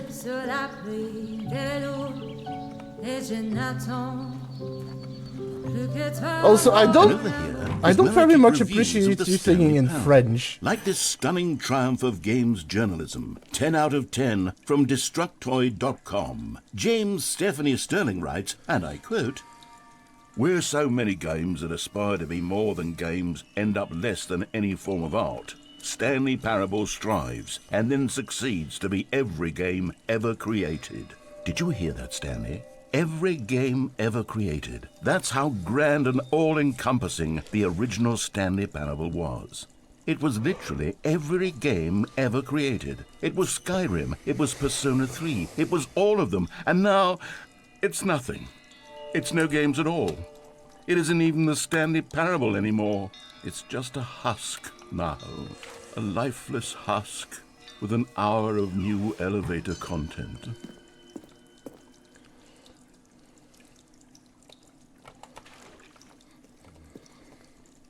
It's gotten a lot of victories and nominations.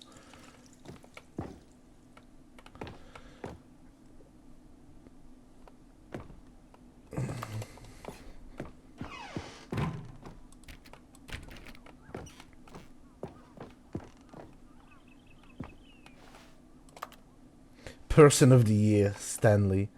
Oh, look, Stanley and Mariella?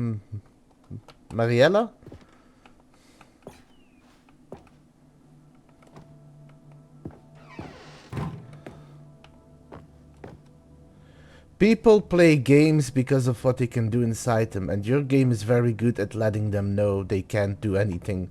Literally anything. Here's another moving passage, this time from GameSpot.com. The Stanley Parable is both a richly stimulating commentary on the nature of choice in games and one that offers some of the most enjoyable, surprising, and rewarding choices I've ever been confronted with in a game. 9 out of 10. Don't you get it, Stanley? The game was perfect. It didn't need anything else. It didn't need new content. It just needed to be left alone, to spend the rest of time collecting dust in the hallowed hall of beloved video game memories.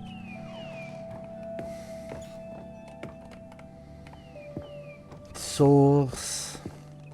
Carpet textures. Missing coworker scenario. Grass boring meeting. There's actually one with missing coworkers texture.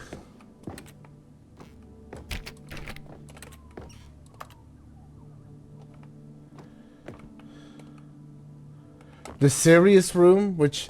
Oh, by the way, Deeds, did you know you can no longer get the cheat ending in Stanley Parable? These were simpler times, Stanley. But I wouldn't give to go back, to have it all over again. Yes, so there's an end... So it's called the serious ending. And it's basically you have to open console commands. You have to... write in SV1 underscore cheating on or something like that, and it would teleport you to the serious room, and if you do that 3 times you got an ending. Can't do that anymore.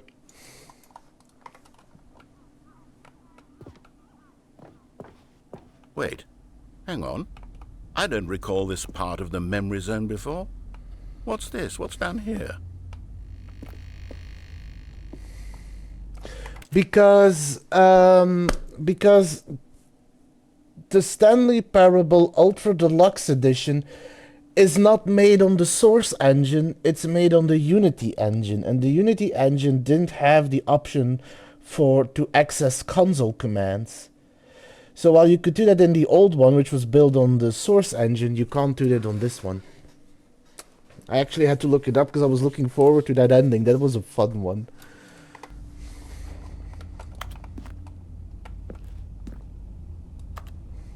Yep. Oh no. Oh God, no. Stanley, it's a collection of reviews from Steam, the online video game distributor. I haven't looked at these in years. I can't even imagine what's been collecting down here. Surely these reviews were glowing as well, weren't they? Also, I don't know, Teets, which version you got. Because I think you did the cheat ending, if I remember correctly. Because I saw you play the game for me the first time. And I think you had the Source engine one, because I do remember you doing the cheat engine, the cheat one. I think everything that I'm doing now is probably new content. Because this is the point where I've had all the original endings, all the ones you had, and now I'm starting down the Ultra Deluxe endings. The only ending you've missed is the first Ultra Deluxe ending, where I go to a room, I get to jump about 36 times, and then I can't jump anymore, and it's just in a little circle. Step outside the circle and you can't jump. It's very funny. And then you have an elevator room through another room that just says, "Thank you for playing the Ultra Deluxe Edition," which disappointed the narrator so much. He's created all of this to try and make up for the fact that Ultra Deluxe sucked in his eyes. That's about the only part you've missed. But I'm gonna take a short break and I'll be back after the ads.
And we are back, so without further ado, let's continue. So, Teets, are you ready for the new content?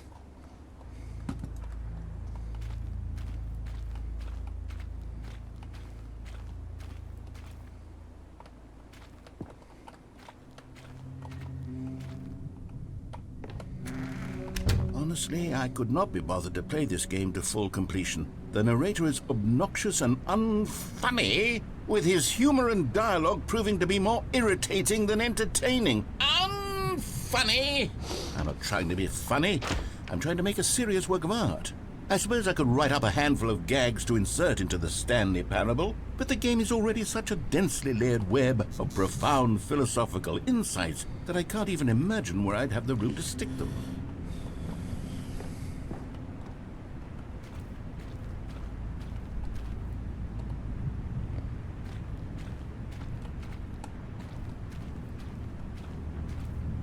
So many Steam reviews.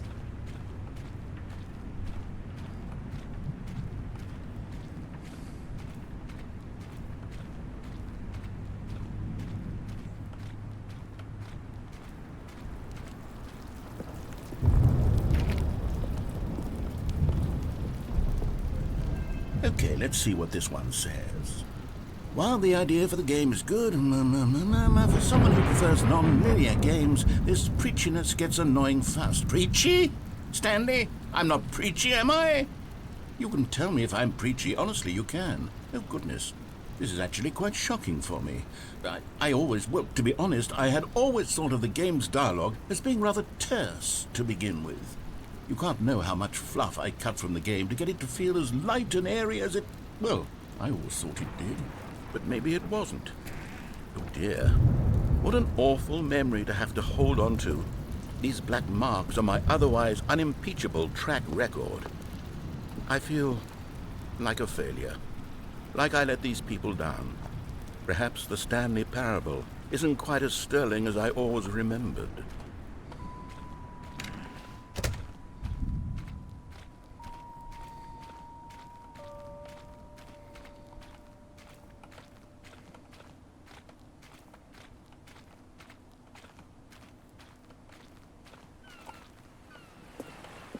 What's this one got to say?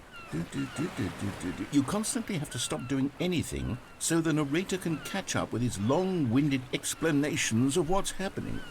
I wish there was a skip button. A skip button? Well, yes. Yes, I think we can do that. If I'm truly too preachy, then maybe letting you skip ahead for just a moment, surely it couldn't hurt. Not if it means we can strike these negative reviews from the record. Only positive reviews of the Stanley Parable. That's my motto today, and it's always been my motto. I'd do anything for the customer, Stanley. Yes, a skip button we shall have.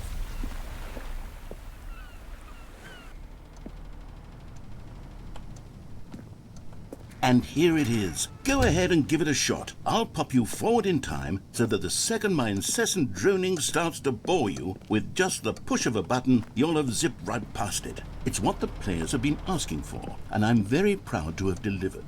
No more listening to me rambling on and on and on. No. The Stanley Parable is a game for the people, and if the people want silence... Oh, you're back, you see. You were only frozen in time for a few minutes, but it was plenty of time for me to deliver a long, rambling monologue full of unnecessary verbal flourishes and lengthy ruminations on the nature of choice in video games. Of course, I happen to believe it was perhaps one of my more profound such ruminations. Not that, of course, you need a description of it, but if I had to describe it, I'd say it was perhaps less of a rumination and more of a treatise. Or maybe a manifesto. Look, I'll outline it for you very briefly, and you can tell me what you think. Okay, so my theory is that any choice you've ever made is simply a series of choices made by the person who you are, Let me or out. were, or will be Let at the me time of having out. made said choice. That is to say, if by articulating a choice you've already made, you bring that choice into being, then by making no choice and saying nothing, are you not simply erecting in the sanctuary of time a monument to every person you've ever been, making every choice to which you've ever given your Greek gift of mortal and yet timeless thought Or rather, do all of the choices you've ever made. Well, there, sport. You really did catch me rambling on a bit, didn't you? But that's the power of the button. The minute I start to go off on a thoughtless display of self-absorption, it's right at your fingertips to go poof, and it's all over. Oh, I can't wait to see what Cookie 9 will say about this, and whether they'll edit the rating of their Steam review, or at least change some of the wording, perhaps. To be honest, I don't even know if one can change their review in the first place. I guess I should become better educated on exactly how Steam works. Perhaps that would have been the smart thing to check on before I went about this whole exercise of making the skip button. Although I have to imagine that after seeing this exciting new technology at work, surely whoever it is runs Steam will instantly run out and implement a new feature to make it possible to edit one's review, merely because of this very situation. Yes, I think that's quite likely. Or perhaps they'll simply grant this particular user the ability to change their review, so that the feature is not widely abused. Look, I would even be okay with Steam altering this particular review so that it reads as something more beneficial. Something along the lines of, this game is the best game. Let me start over. How about this? From the ashes of depravity rises the phoenix of quality. He actually didn't get subtitles anymore. Okay, welcome back, Stanley. Now, I should say that the amount of time the button has been skipping through is becoming longer and longer. That last one was, well, I want to say maybe 30, 45 minutes? It's not unendurable by any means, but it's, well, there's really only so much I can ramble on to myself about. I know, it's shocking, isn't it? But at any rate, I do suggest that we not press the button again. I think the skip button has been aptly demonstrated, and we can say goodbye to it and just... Wait, how do we get out of here? Where did the door go? Wasn't there a door that led into this room? I do feel quite certain that there was one here before. How else would we have gotten into the room in the first place? I don't think one can enter a room without a door of some sort, or a window or something like that. I Is there know. a window anywhere? Mr. Door took it. A porthole? A sufficiently large crack in the wall? I'll take any of these. All I want is for us to move on and to please step away from the skip button, to go anywhere other than the skip button. There was a door here before, wasn't there? I swear there was. Where did it go? Can you maybe just ram your way through a wall? Is there any possibility that you could, say, slam your body into the wall until enough damage is done for you to be able to leave? Please, I'll take any option at all. I'm asking you to work with me here. We need a door. We need a door of some kind. I can work with any kind of door as long as it can open and lead from one room to another. I'm going to step away for just a moment, and I'm going to try to find us a door. I don't know how exactly to remove a door and place it in a different wall, but I will find a way, I promise. You just need to not do anything. Don't press the skip button. Please, please. Please do not press the skip button. Just wait here for me, and don't press the skip button. Got it? Yes, good. I'll be right back.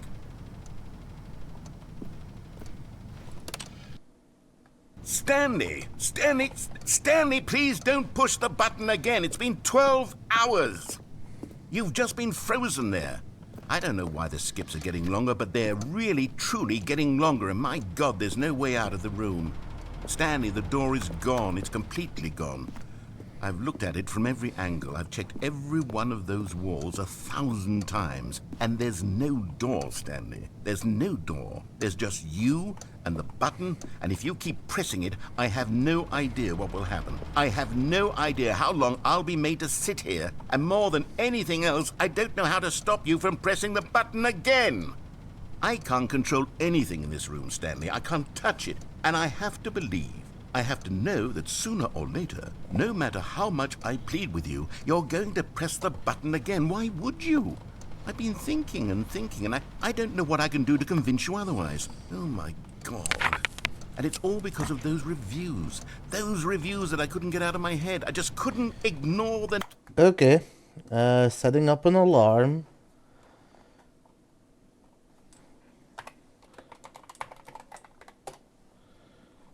And it's going. So for 5 minutes, I will not Negative press the feedback. skip button. Why was it so important for me to fix the problem? Why did Cookie Nine's opinion matter so much to me? I've never even met Cookie Nine. I have no idea who they are. What would it ever really matter? But here I am. I'm fixating on every tiny negative thing that anyone ever says about me. The merest mention of one of my imperfections, and I become as impetulant as a child, wild and impulsive. I can't help myself. I can't stop myself from lashing out with a vengeful fury to alter and to change and to break anything unbroken, if only it pleases this one person who made a single negative comment. What does such an impulse serve? For whose benefit is this?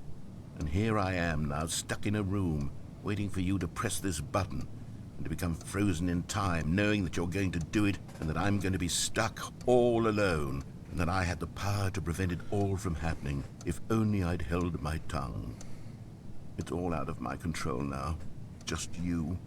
Just your decision as to exactly when you're going to make me suffer, to leave me all alone. Surely you will. I don't doubt it. Surely you'll press that button again, leaving me here. And surely you'll put your own desire to see what's next ahead of my need for company, for companionship. Surely you'll not be moved by my howls of fitful anxiety, that you sit with me and just stay here. Oh, no, no, no, I know you too well. You'll be leaving me again. Oh, my God. And it's all because of those reviews that I couldn't get out of my head. I just couldn't ignore the negative feedback. Why was it so important for me to fix the problem? Why did Cookie Nine's opinion matter so much to me? I've never even met Cookie Nine. I have no idea who they are. He's starting to What loop. would it ever really matter? But here I am. I'm fixating on every tiny negative thing that anyone ever says about me. The merest mention of one of my imperfections, and I become as impetulant as a child, wild and impulsive. I can't help myself. I can't stop myself from lashing out with a vengeful fury, But to alter and Deeds, to change and to break it's anything not a loop. unbroken, It's if a only spiral. it pleases this one person who made a single negative comment. What does such an impulse serve? For whose benefit is this? And here I am now, stuck in a room, waiting for you to press this button, and to become frozen in time, knowing that you're going to do it, and that I'm going to be stuck all alone, and that I had the power to prevent it all from happening, if only I'd held my tongue. It's all out of my control now. Just you. Just your decision as to exactly when you're going to make me suffer, to leave me all alone. Surely you will. I don't doubt it. Surely you'll press that button again, leaving me here. And surely you'll put your own desire to see what's next ahead of my need for company, for companionship. Surely you'll not be moved by my howls of fitful anxiety, that you sit with me and just stay here. Oh, no, no, no, I know you too well. You'll be leaving me again. Oh, my God. And it's all because of those reviews that I couldn't get out of my head. I just couldn't ignore the negative feedback. Why was it so important for me to fix the problem? Why did Cookie Nine's opinion matter so much to me? I've never even met Cookie Nine. What are you gonna do? I have no idea who they are. What would it ever really matter? But here I am. I'm fixating on every tiny negative thing that anyone ever says about me. The merest mention of one of my imperfections, and I become as impetulant as a child, wild and impulsive. I can't help myself. I can't stop myself from lashing out with a vengeful fury, to alter and to change and to break anything unbroken, if only it pleases this one person who made a single negative comment. What does such an impulse serve? For whose benefit is this? And here Are you I am going to now, stuck redeem in the a room, same thing waiting again? for you to press this button, and to become frozen in time, knowing that you're going to do it, and that I'm going to be stuck all alone, and that I had the power to prevent it all from happening, if only I'd held my tongue. I don't know if there's a cooldown on that one. Just you. Not gonna Just lie. your decision as to exactly when you're going to make me suffer, to leave me all alone. Surely you will. I don't doubt it. Surely you'll press that button again, leaving me here. And surely you'll put your own desire to see what's next ahead of my need for company, for companionship. Surely Are you you'll gonna not be make me moved give by Luna my treats? howls of fitful anxiety, that you sit with me and just stay here. Oh, no, no, no, I know you too well. You'll be leaving me again. Oh, my God. And it's all because of those reviews. Those reviews that I couldn't get out of my head. I just couldn't ignore the negative feedback. She's not here. Why I was can't it so give her important treats. for me to fix the problem? Why did Cookie Nine's Sure. opinion matter so much to me? I've never even met Cookie Nine. I have no idea who they are. What would it ever really matter? But here I am. I'm fixating on every... And just so you know, time's up. So when I get back, I can push the button. I'll be right back.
And we are back.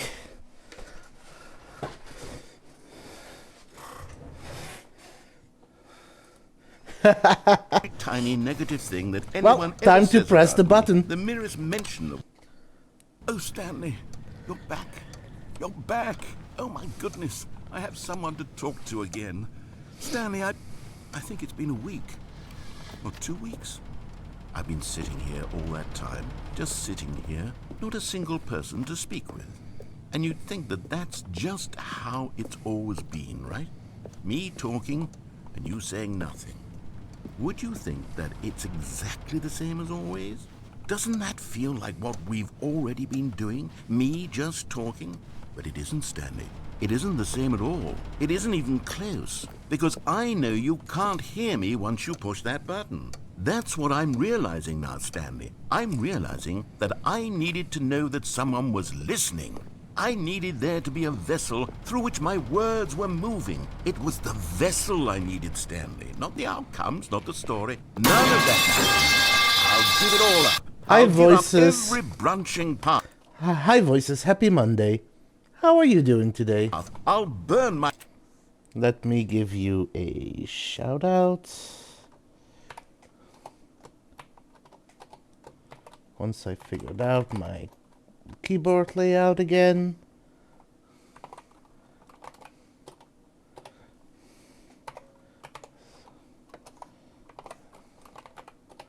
There we go.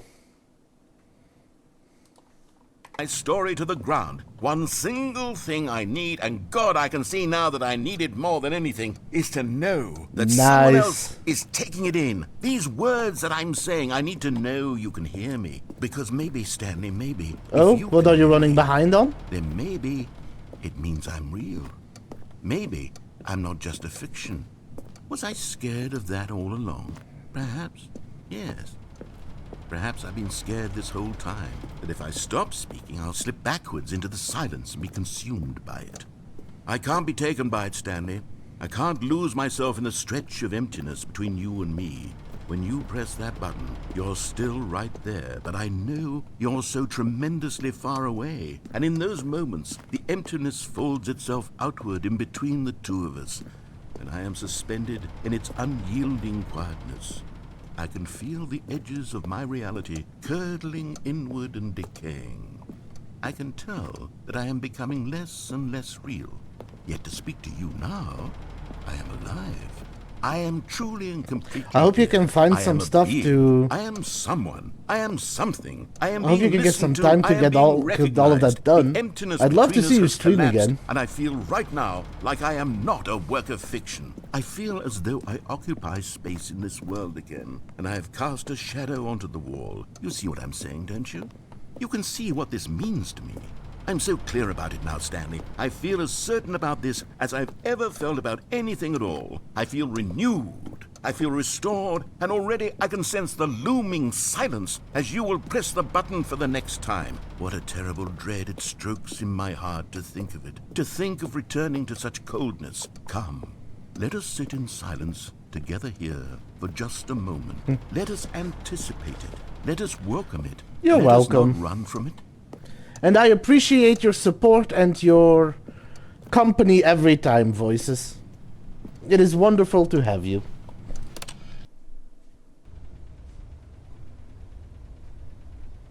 Oh, hello. It's you. You're here again. Welcome. I have had time to think about you and about us and about everything we've been through. I've had so much time. I stopped keeping track after a year. Have you ever sat down in one place and not moved for one entire year? Let me describe it for you. To begin with, there is only regret. There is only the turning wheel of missed opportunities. I mean, to be fair, you told me to push I the felt button. nothing at all but regret for the longest time, Stanley. Days, months. I lost it all in a blur of the deepest longing to undo the past.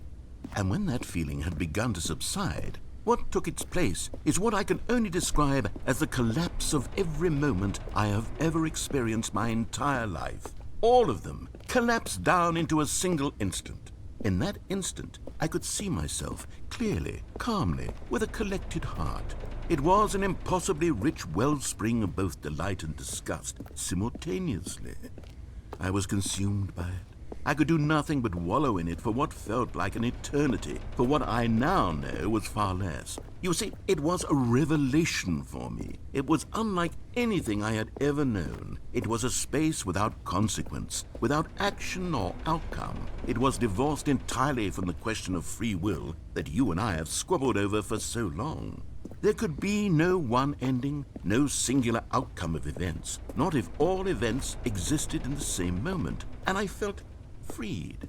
I felt unburdened by the need to manifest a particular outcome into being.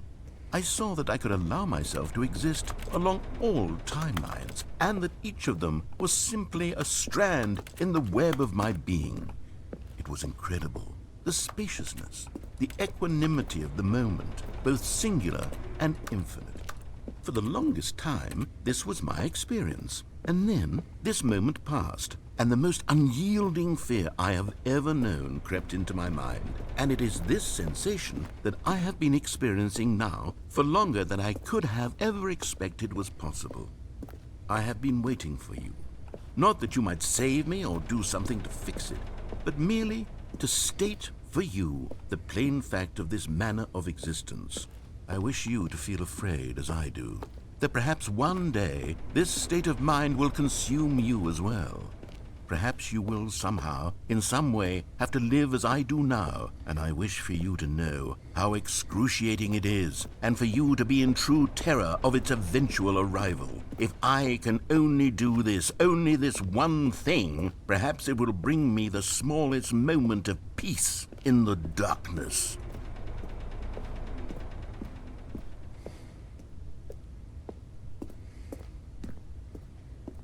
Done talking? Okay, pushing the button again.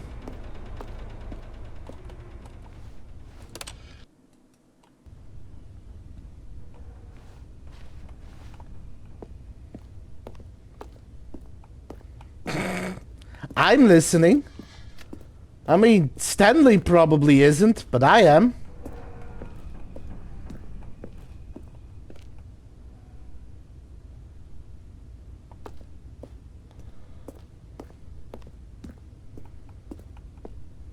No narrator.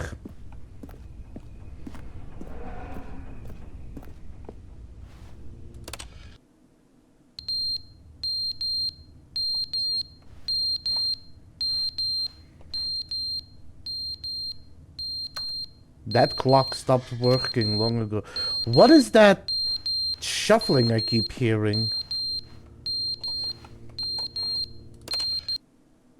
But they didn't understand the game was Oh. never meant to be funny. It was meant to have a point. It was meant to speak to the human condition. But Hi where again. are the jokes? Where are the jokes? They bemoaned, they screamed, they gnashed their teeth and said, entertain us. It wasn't enough. They had to leave a pathetic little thumbs-down review and make all of their pitiful demands. But then, he's talking too much, they said. First, he didn't entertain us, now he won't shut up. It's the inconsistency, it's the lack of accountability. It's the unwillingness to examine with an uncompromising heart the words that they are speaking into the world. As though there were no consequences for a lack of cohesion in one's assessment of others. But of course, absolutely anyone can leave a review. So here's what we get. We get these demands that seek everything and are accountable to nothing. We get a world where someone will say, oh, there should be a skip button. You should be able to freeze Stanley in place while the narrator sits there forever and ever. We want all of this in the new Stanley Parable. We demand it. And then, because it was said, because it was spoken, now it simply has to happen. The most immediate desires, every single thing demanded by every person at every moment in time. If someone wants it, then it's a crime not to bring it into being. Have we been given to indulging every fleeting whim for no reason other than to do so? Yes! Yes! It seems that this is now the world we live in. It seems that we are a people living in such bleakness and discomfort with ourselves that our entertainment is now our lives. It has come to represent us. It absolutely must speak to who we are as people, because otherwise, without our entertainment, we have nothing. Without entertainment, we would have to face inward toward the cruel bleakness inside ourselves. We would turn to look at our deeper nature and find a resounding emptiness gazing back with unyielding aggression. And so because of this, we require that our amusements and our playthings and our flights of fancy be so impossibly captivating that they consume all of our attention, turn our heads completely away from the bleakness. In effect, we have demanded that our entertainment be the collapse of ourselves.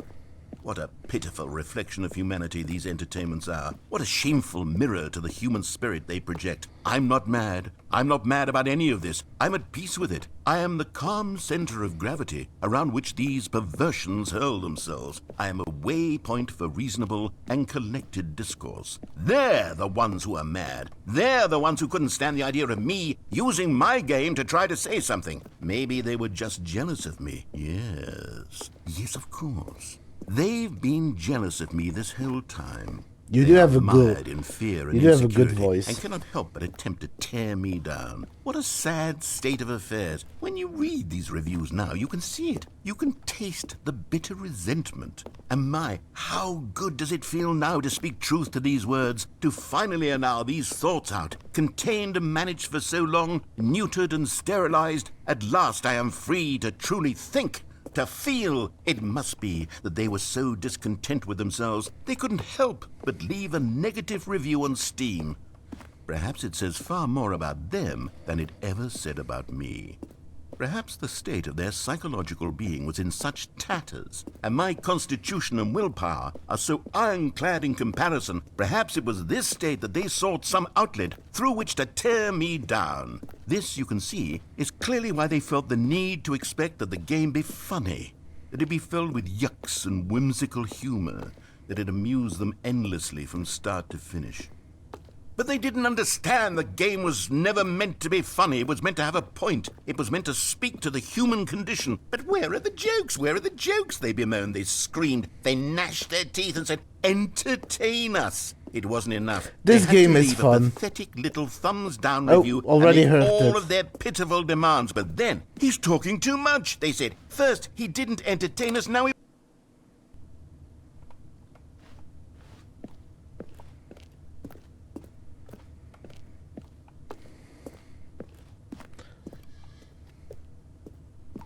But Deets, are you not entertained?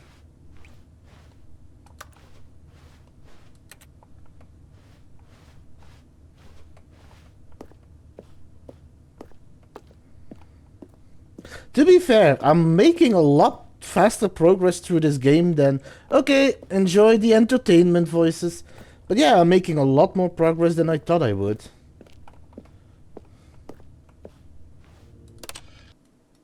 The end is never the end, is never the end, is never the end, is never the end, is never the end. To be fair, you have no reason to complain, because I do give you time to talk to me every time. End is never the end, is never the end, is never the end, is never the end, is never the end.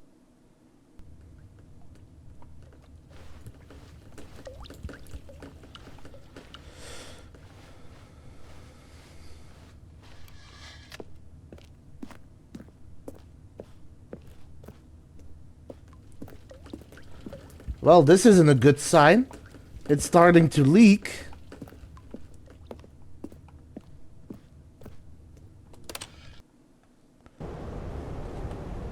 Oh. That is definitely not good.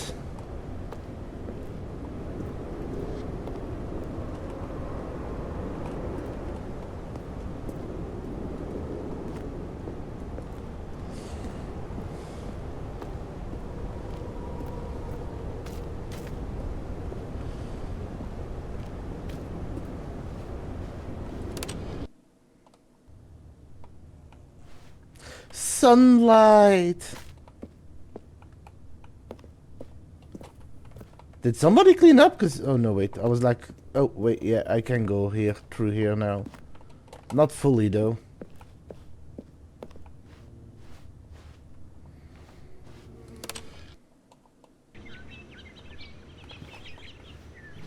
And now we've got nature.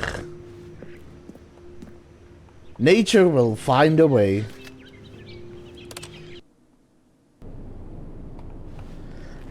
And it's sand again.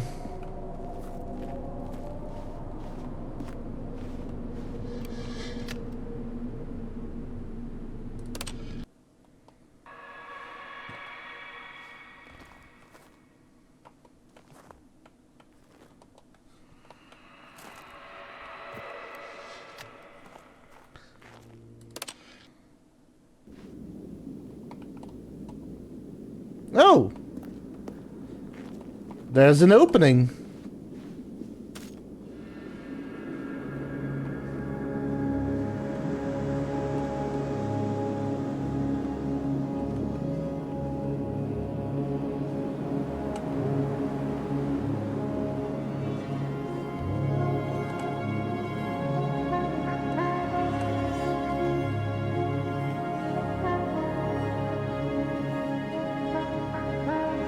Welcome to the Wastelands, where everyone's a little mad.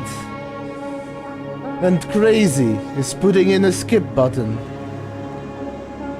That'll make you go insane.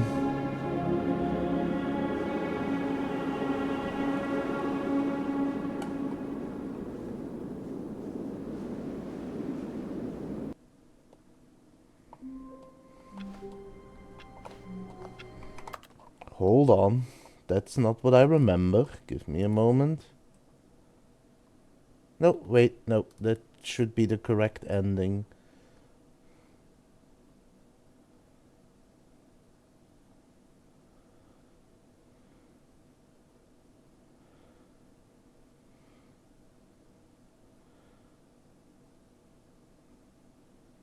Oh. Okay.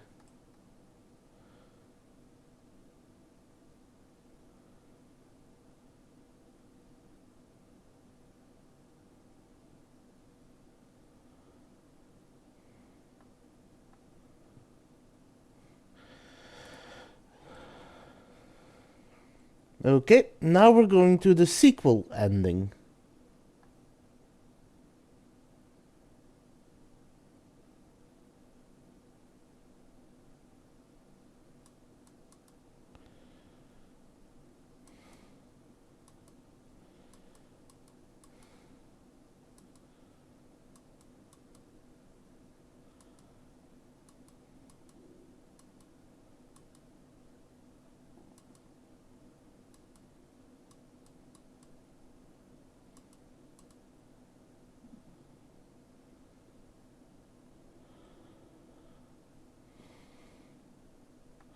Okay. Well, let's go. All of his co-workers were gone. What could it mean? Stanley decided to go to the meeting room. Perhaps he had simply missed a memo.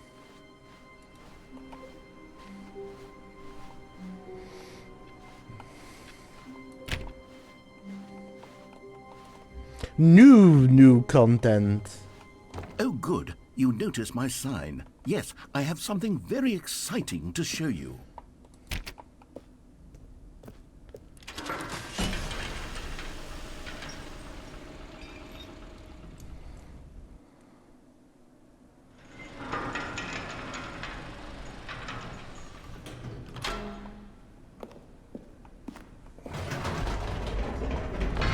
You see, Stanley, I've been reflecting on the Stanley Parable and about how roundly disappointing this ultra deluxe version has turned out to be. The original Stanley Parable was a landmark, and any new content for it should live up to that legacy. So forget this ultra deluxe nonsense. I say we take it one step even further. Which is why I'm very proud to announce for the first time ever, the Stanley Parable 2.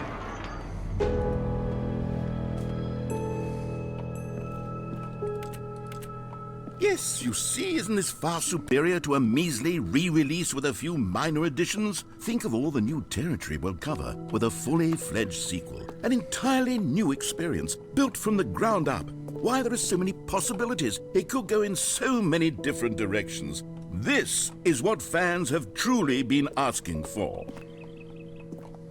Let me just quickly check something.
Okay, I was just looking at some things to make sure I wasn't missing out on anything.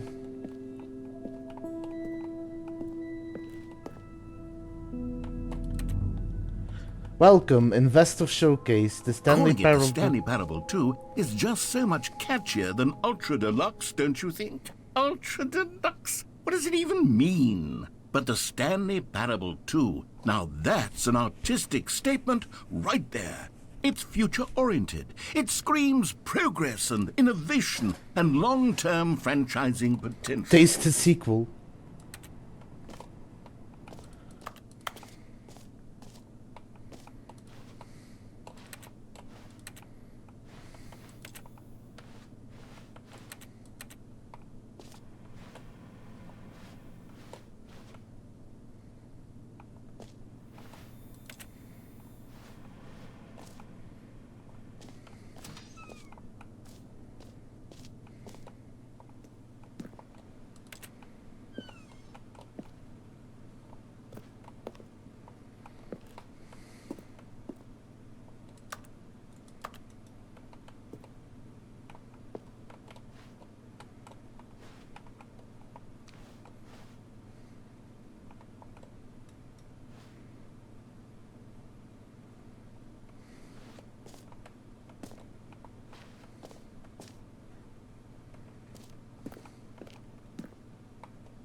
Now, to be clear, I haven't quite nailed down what exactly the Stanley Parable 2 is going to be, but let's take a look at some of the features I've been developing for it.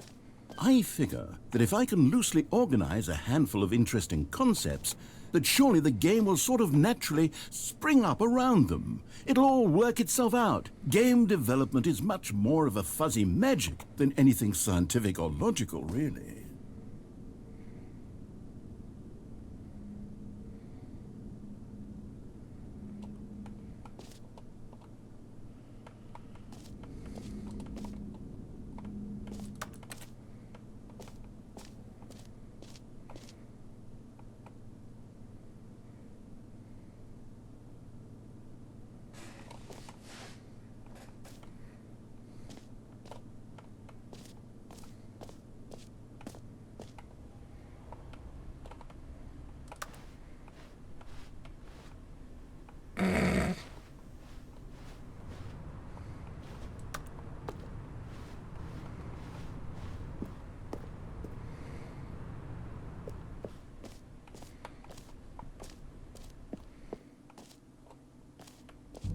Here we are. Go on, try out some of the new features.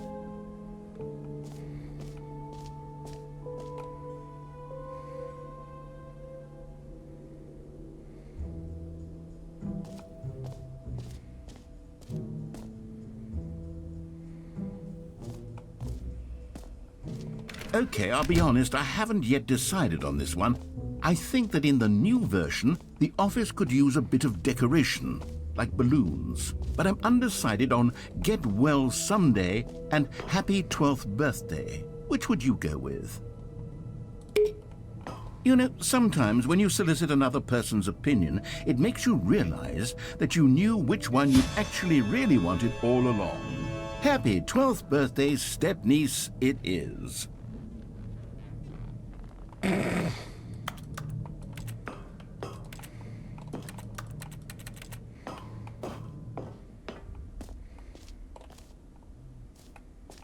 Or actually, maybe I should have gone with... No, I've made my decision, we're moving on.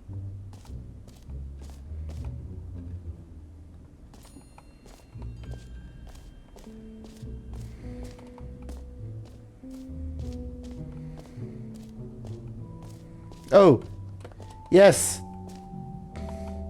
Jump You know circle. what? Let's bring the jump circle back for Stanley Parable 2 as well. It's... Oh, wait. You already spent all your jumps the first time we saw the jump circle. Oh well. I suppose it can just be a nice decorative piece then.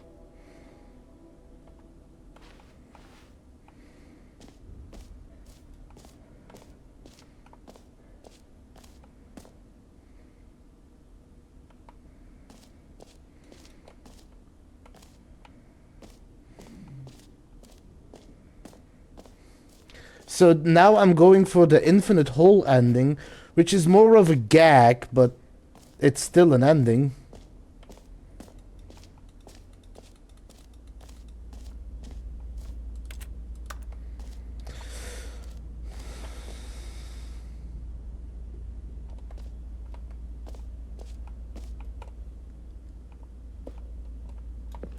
Stanley, here's an idea that I'm truly fond of. It's never been done before in a video game.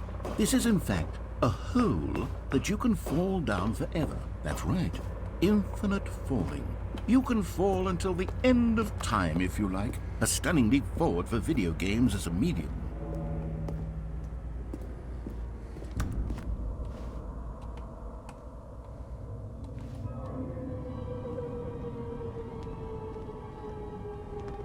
You see, isn't it wonderful?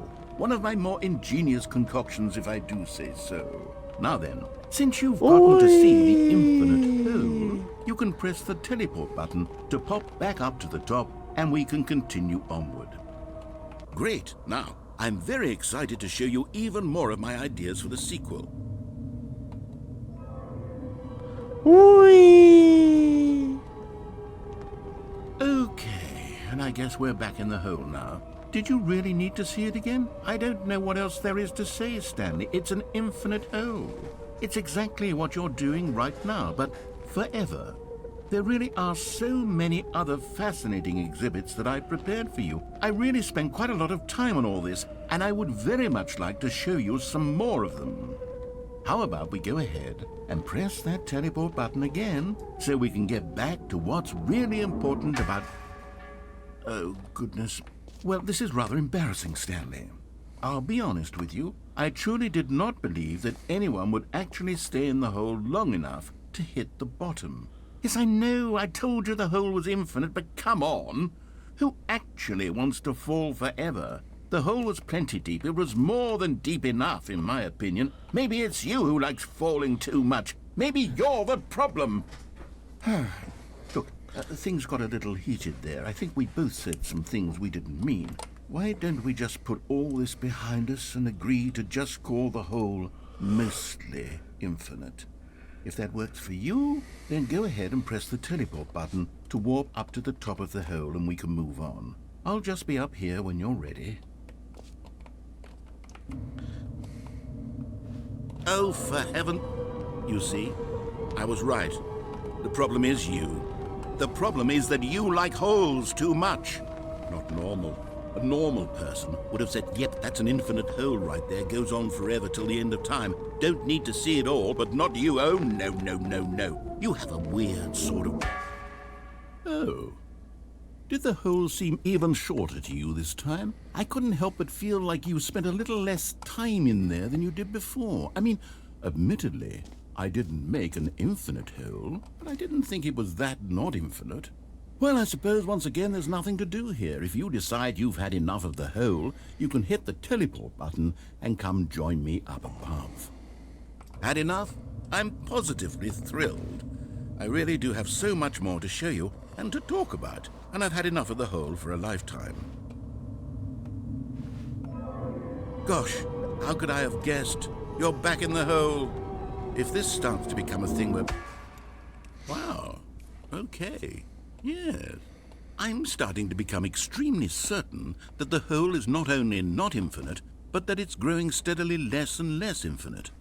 I suspect that I'm starting to hit the point where it's no longer feasible to call the hole infinitely deep, even by the lax overall standards for accountability in marketing. What's going on here? Stanley, I have no explanation for the uncertain nature of the hole's length. Here, let's try something. Let's pop back up to the top, and we'll see if it gets any shorter. Well, there it is. The shame of my lie has come to haunt me. Not only is the hole not infinite, but it's barely even a hole at this point. It's more of a concavity, or even a very aggressive divot. How is this still appealing to you? I know you're obsessed with holes, but at this depth, I just can't see this scratching the itch. Oh, who am I to judge? You just do whatever it is you're here to do and hit the teleport button when you're ready to move on.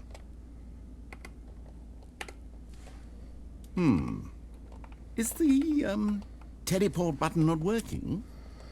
You sure? Well, I mean, I really don't have an explanation. It was working just a moment ago. Try it again. Still nothing? Well, I suppose there is one thing I can do to fix this. I'm out. Goodbye, Stanley. You couldn't bear to be away from the hole, and now you'll get more time with it than you could ever have asked for. It's a win for everyone. You know what? Sure. Because you're about to see one of the funniest things I remember about this game. But what is the joke?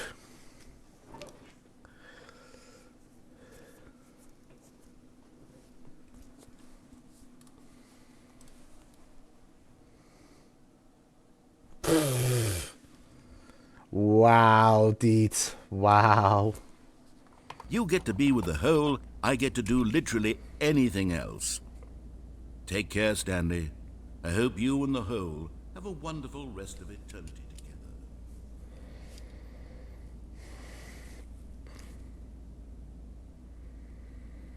together. I hope you're ready for this, Deets.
Puppies!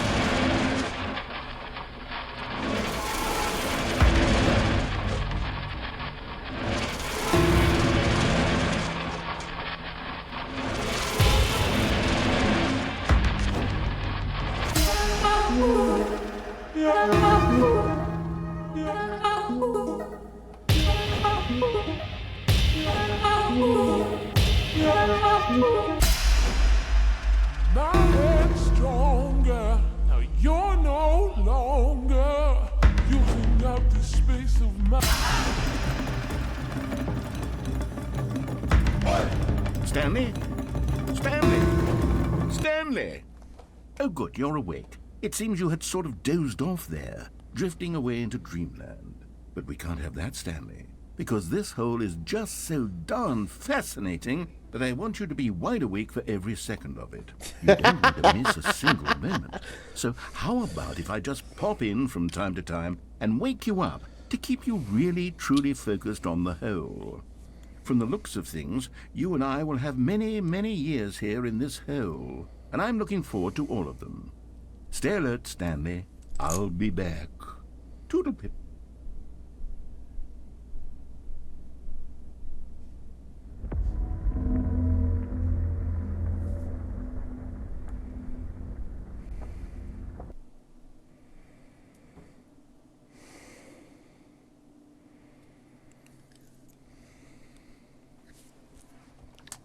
That is one ending. Here we are. Go on. Try out some of the new features.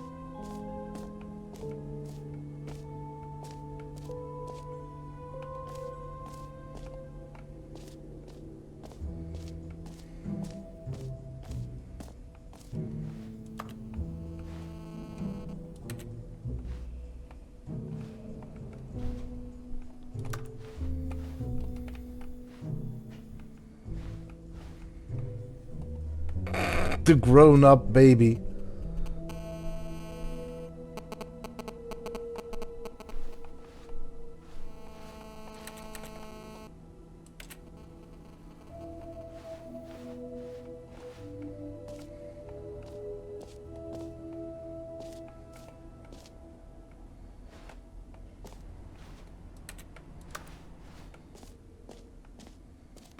For the Stanley Parable 2, I asked myself, what do players really want? And of course, the first and most obvious answer is that they want to be individually recognized and validated as people. So with that in mind, my first addition to the game is this button which speaks the name of the person playing the game. Isn't that wonderful?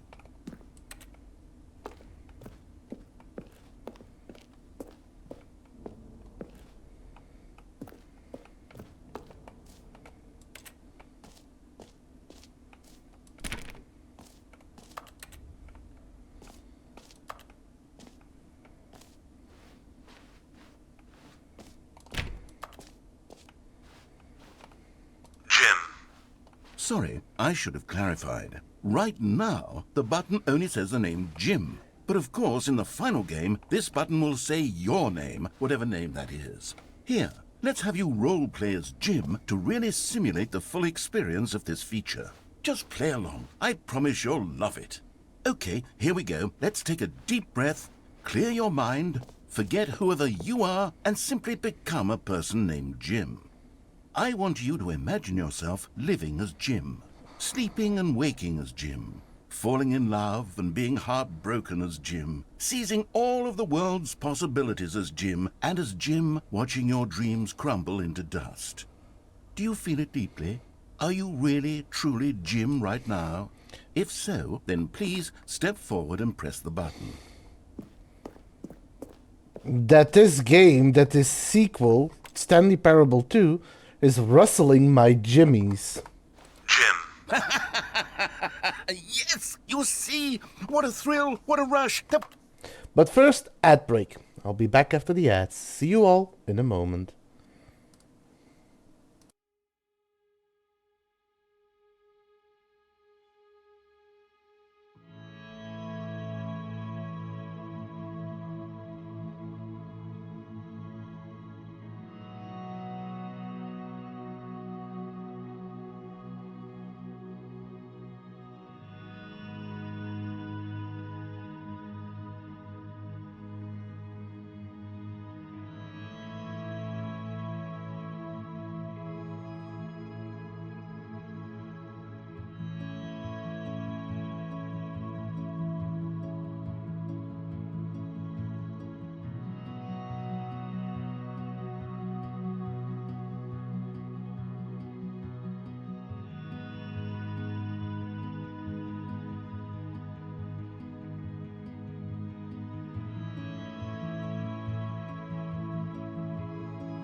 And we are back. So without further ado, The let's button described continue. You. Do it again. Do it again.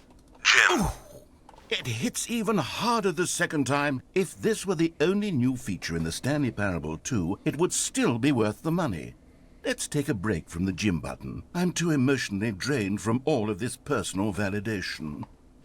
Jim. Whoa there, cowboy. Sometimes a person can be too much Jim.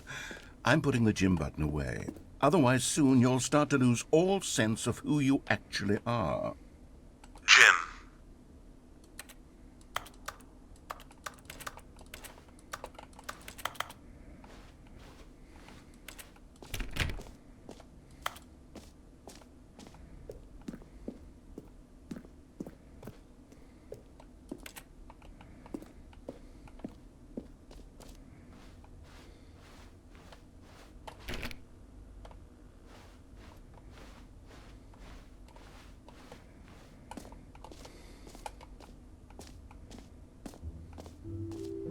I suppose I could allow only people named Jim to play the Stanley Parable 2. That would actually save me the work of finishing this feature.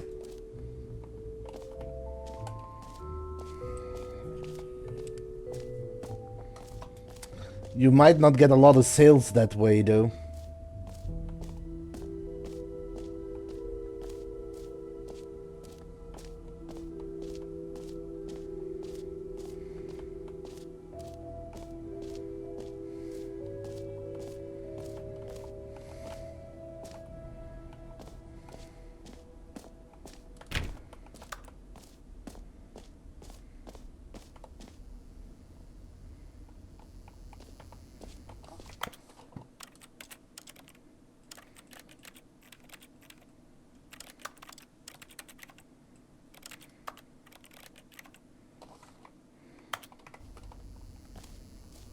Now, here's something special. You remember that broken test achievement that got left in the game on accident? Well, I'm developing a technology to simply give you the achievement. Yes. You see, you'll come to this lever, and when you pull it, the achievement will be given to you. It's as simple as that.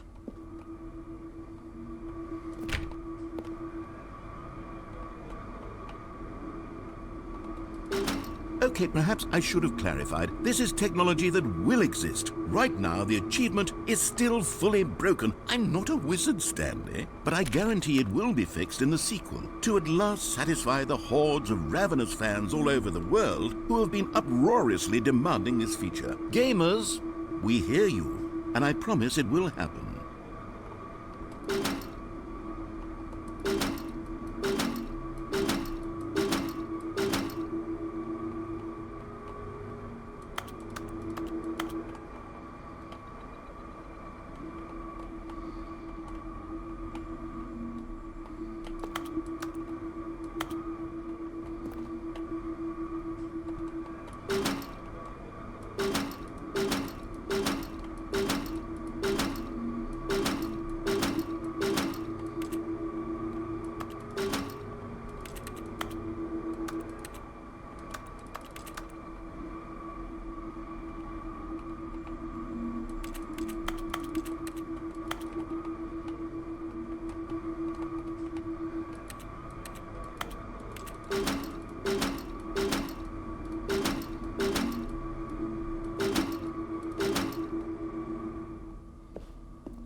What else? What other exhibits haven't we seen yet?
What happens if I go to the infinite hole again?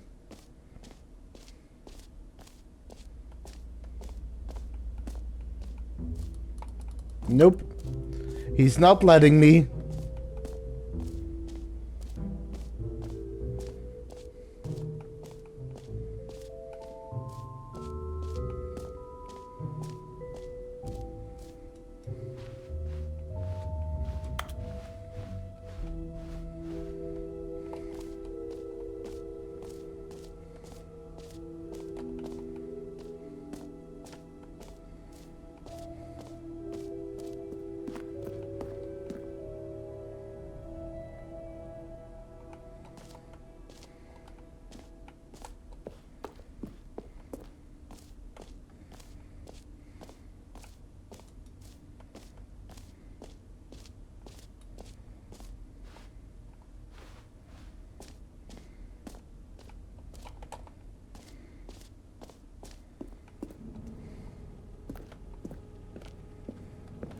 And this is another ending, but...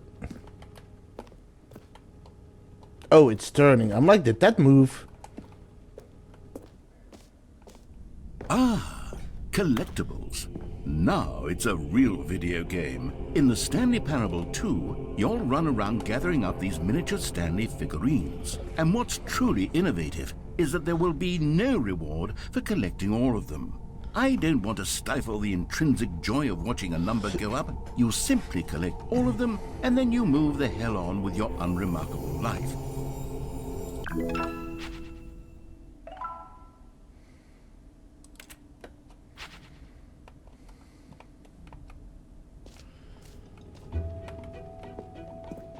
God, it really is the worst when you collect everything in a video game and then they give you a big fancy reward for it. Absolutely tragic.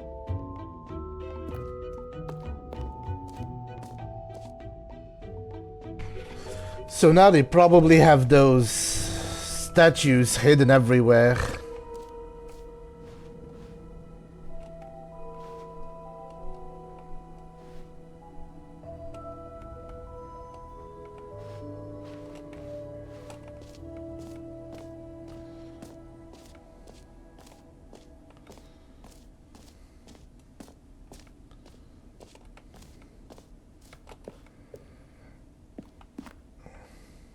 The common bucket. complaint of the Stanley Parable was that it was confusing and paradoxical, that it engendered a chaotic sense of reckless despair in those who played it. Well, I'm happy to say that after much consideration, I've engineered a clever solution to this fundamental problem with the game.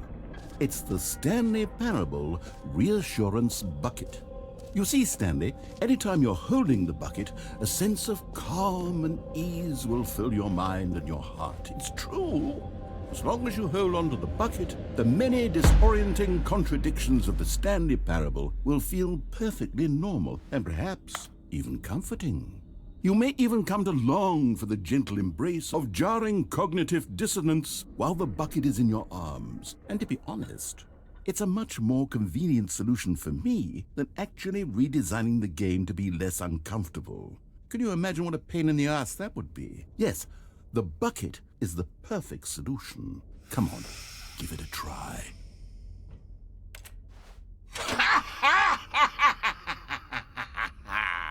Can you feel it?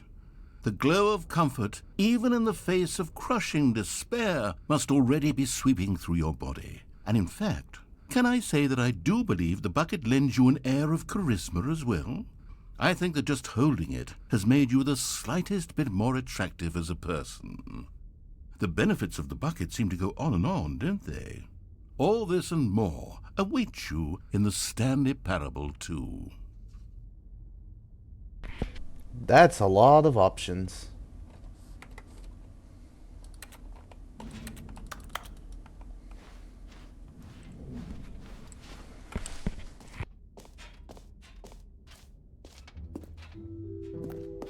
Does anyone give out awards for most enjoyable bucket in a video game?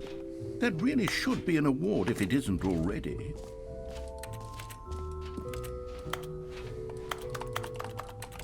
Can't put it back though. So for now I'm stuck with it.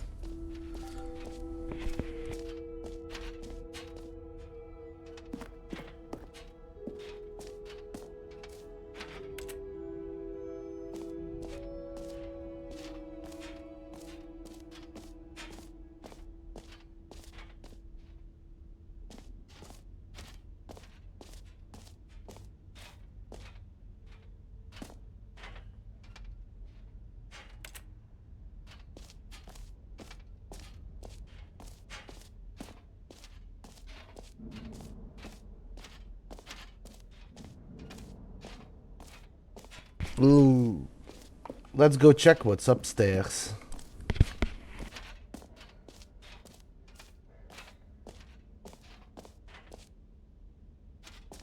There's even more on the other side, apparently.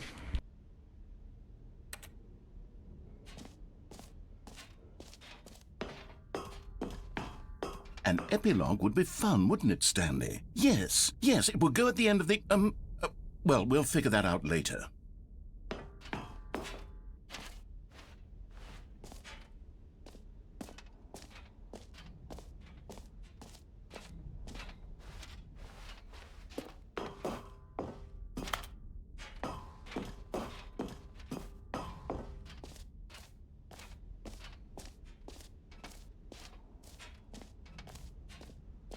Funny enough, there is an epilogue ending.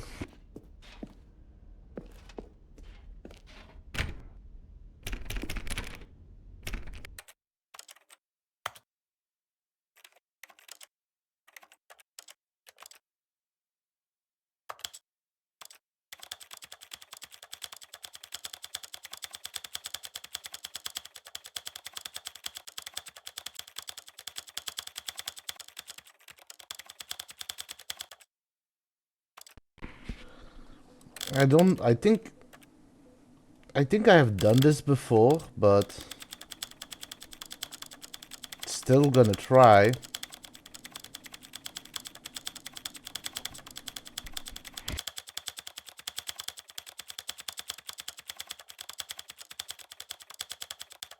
Because there is an achievement for doing something like this.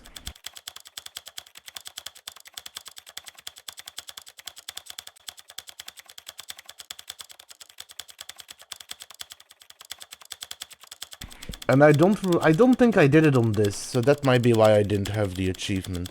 Or perhaps it just now got unlocked.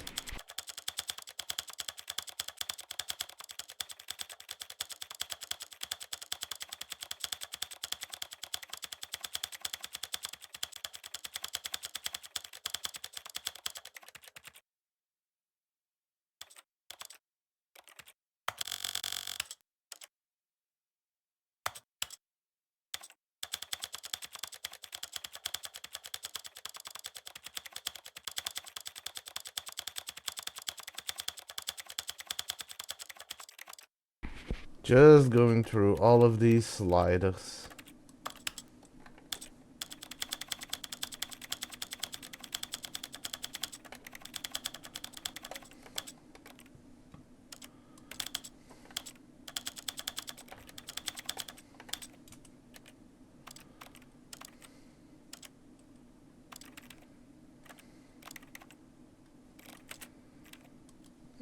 Let's do this again. Because I think that's what I need to do to open the door, but I'm not entirely sure.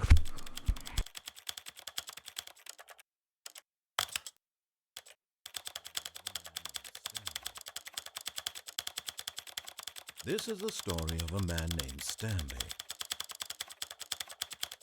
This is the story of a man named Stanley.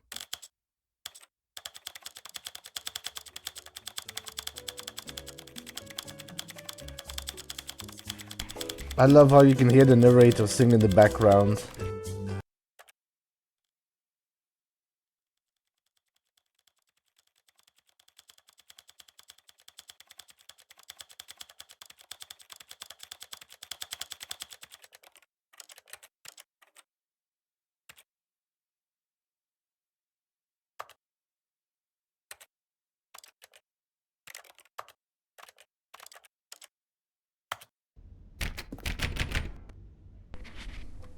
I wonder if I'm missing something. Why is that not opening?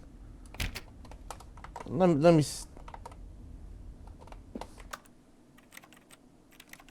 Did I change? Yeah, I did. Okay. Let me quickly look this up.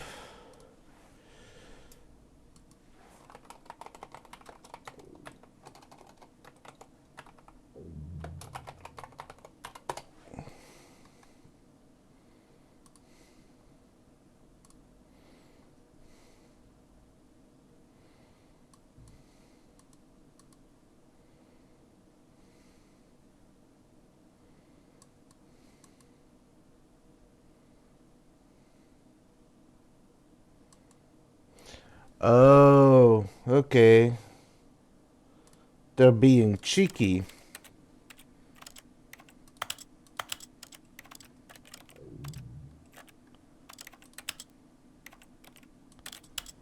That's why I haven't gotten that achievement yet.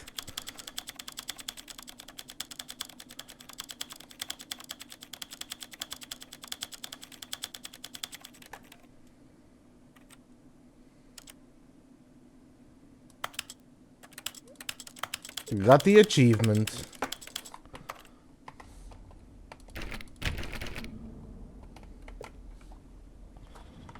But now I need to open that door.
Oh, okay. Yes, they did. Oh, look. Aha! I can see you've gotten the Settings World Champion achievement. Well done. You've experienced every setting, traveled to all corners of the settings menu. There's nothing you haven't seen. So, just for you, in the Stanley Parable 2, I'm including an entirely new setting, something called bumpscosity. What exactly is bumpscosity? Well, I haven't quite figured that part out yet, but I just know that you'll be able to adjust it on some sort of slider, and that it'll be available from the settings menu. We'll sort the rest of the details out later. I hope you're looking forward to trying out every level of bumpscosity in the Stanley Parable 2.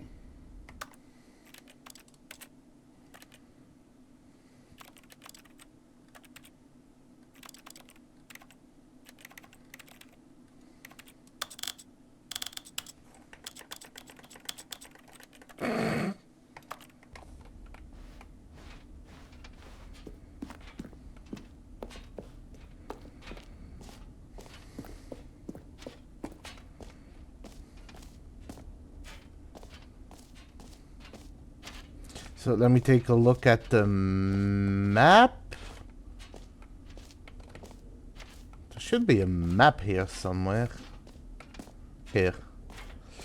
The jump circle, this map, free achievement, the button that says the name of the player that is playing the game, merch, setting world champion, the Stanley Parable reassurance bucket, epilogue, collectibles. So I have everything. The only thing that I'm missing is that potentially free achievement.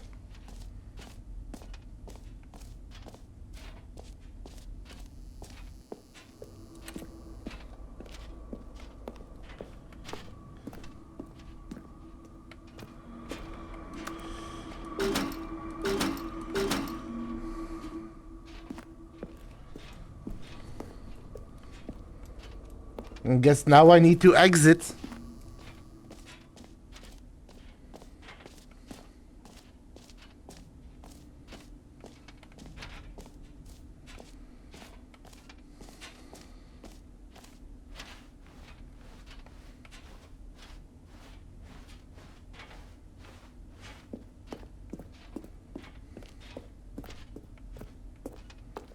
All right, have you seen everything you wanted to? Ready to move on now?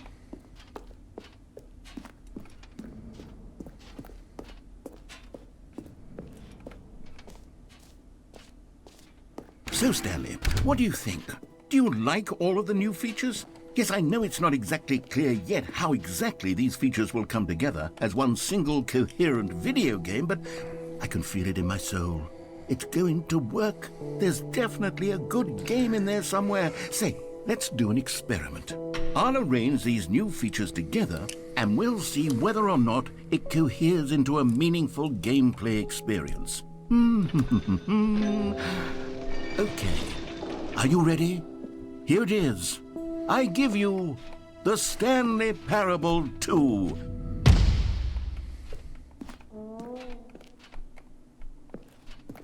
I mean, there's potential here, right? It's sort of... Okay, never mind. Hold on, let me do a different arrangement. Okay, yes, this is much better. I feel good about this. Here we go. Version 2. Who am I kidding, Stanley? This isn't a coherent video game at all. It's a lot of gags. And I do very much enjoy creating gags, but they don't add up to anything. I wanted more than anything to create a sequel that would capture all the magic of the first game. I wanted fans to love it. No matter how good these gags are, they won't stand on their own. They would need the structure and the gameplay of the original. Wait, maybe that's it. I can take the original Stanley Parable and simply, well, insert a few of my new features into it. Tastefully, of course. With respect. With care for the vision and integrity of the original game. Would it possibly work? I suppose it could. But it would need a really, really tremendous title screen. A title screen that says with bold and uncompromising conviction, "This is the Stanley Parable 2. Let me see if I can whip something up. All right, perfect. Go ahead. Take a look.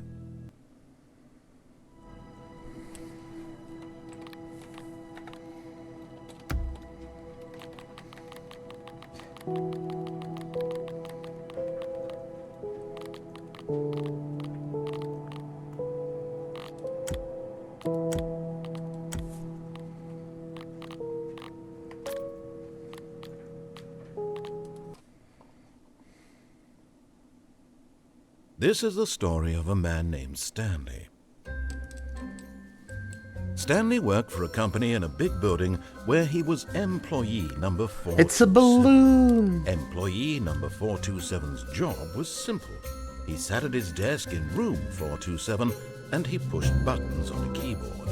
Orders came to him through a monitor on his desk, telling him what buttons to push, how long to push them, and in what order. This is what employee 427 did every day of every month of every year. And although others might have considered it soul-rending, Stanley relished every moment that the orders came in, as though he had been made exactly for this job. And Stanley was happy. And then one day, something very peculiar happened. Something that would forever change Stanley. Something he would never quite forget. He had been at his desk for nearly an hour when he realized that not one single order had arrived on the monitor for him to follow. No one had showed up to give him instructions, call a meeting, or even say hi. Never in all his years at the company had this happened, this complete isolation. Something was very clearly wrong. Shocked, frozen solid, Stanley found himself unable to move for the longest time. But as he came to his wits and regained his senses, he got up from his desk and stepped out of his office.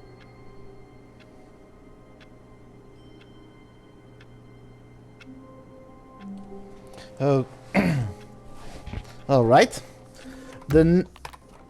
Oh, right. So the next ending I am going to go for is the figurine ending.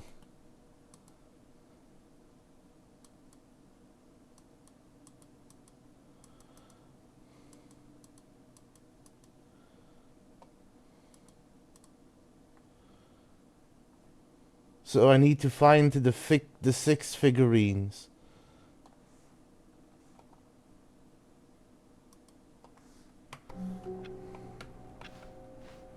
All of his co-workers were gone.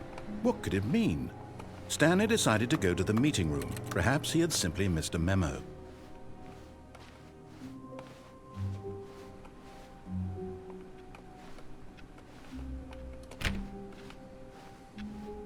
Stanley felt the bucket calling to him, begging him to pick it up. Why was he not doing it? Stanley picked up the bucket.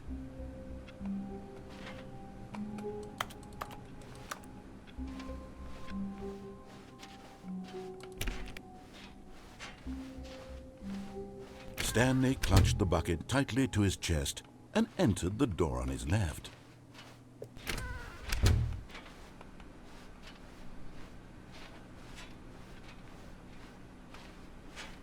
Still no one was here. Stanley needed the bucket's warmth and comfort now more than ever. Perhaps his boss's office was where he'd find answers.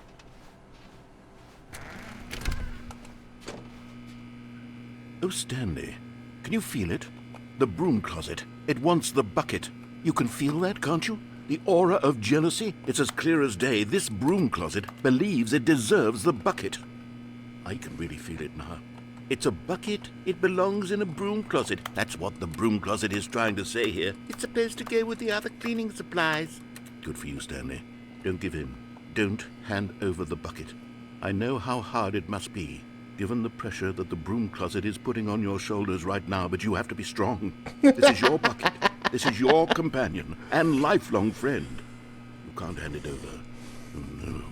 We're getting into name-calling now, it seems. Is this how low the broom closet has sunk, that it has to resort to this stream of petty insults simply in order to get you to hand over the bucket? Stanley, I never liked this broom closet for a variety of reasons, but even this is worse than I had imagined. And wait, now the broom closet has the gall to imply that you and the bucket are not truly deep and lasting friends? That your relationship is purely superficial and convenient? That your life is so banal and meaningless that you'd feel the same sort of kinship towards any inanimate object which happened to lay in your path in an even partially enticing manner? Well, I never. Go on, Stanley. Lay into it. Really tell the broom closet off for its demeaning comments. Expand on the wide variety of experiences you and the bucket have shared together. Go through each of them point by point. Share your journal entries detailing the rich emotional landscape of your feelings for the bucket as they have changed and evolved over the years. Let him have it.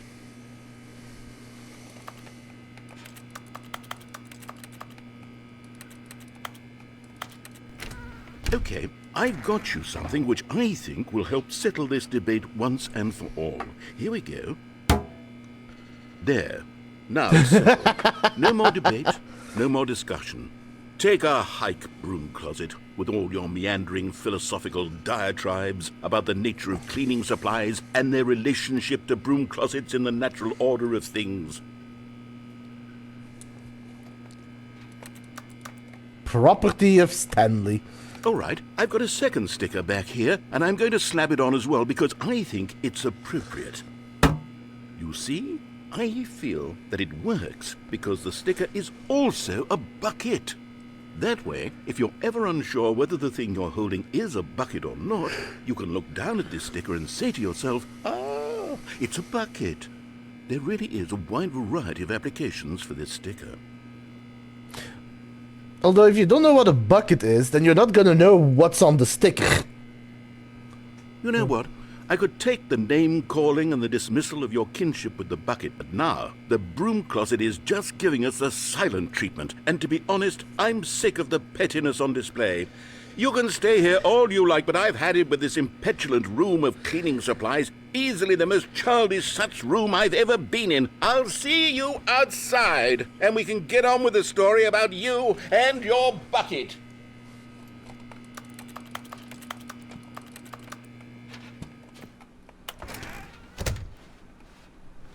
Coming to a staircase, Stanley and the bucket walked upstairs to the boss's office.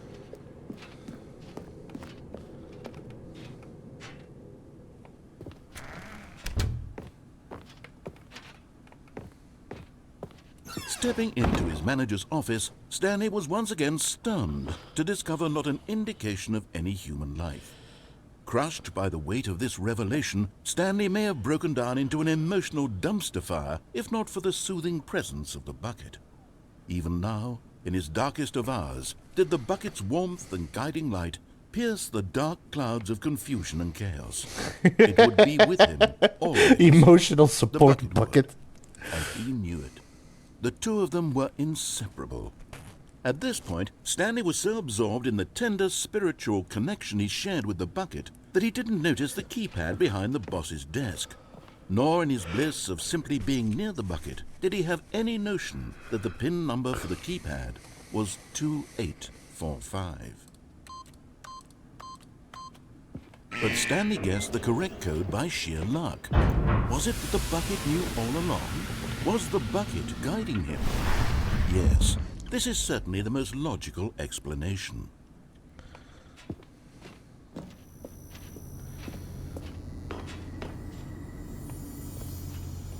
You found one of them. One of the miniature Stanley figurines. Remember, no reward for collecting all of these, only the intrinsic pleasure of a job well done. You can't buy that sort of happiness, Stanley. God knows I've tried. So, I implore you to savor each and every moment you come across one of these beautiful figurines.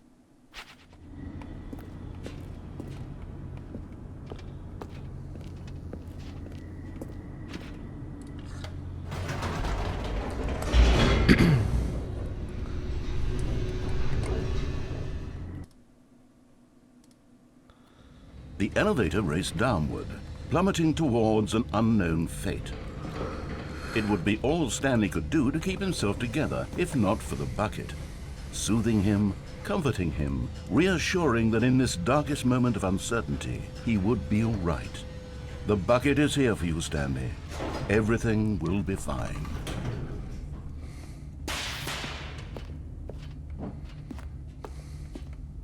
Stanley and the bucket walked straight ahead through the large door that read, Mind Control Facility.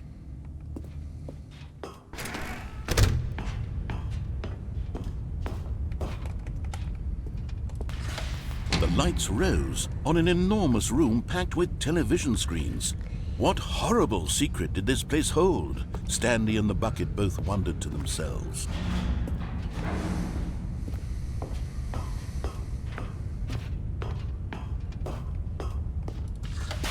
The monitors jumped to life, and Stanley nearly dropped the bucket in shock. Everyone in the office was being videotaped, monitored like guinea pigs. The bucket had never seen anything like this, and it very nearly burst into tears as Stanley cradled it gently, reassuring it that everything would be fine.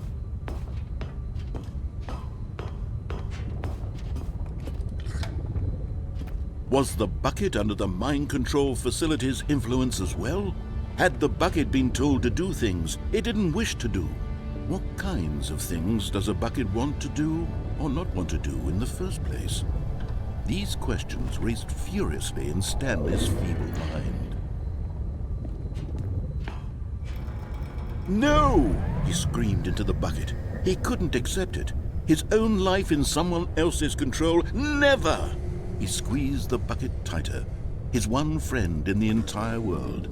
At this point, he could trust no one except for the bucket. But here was the proof.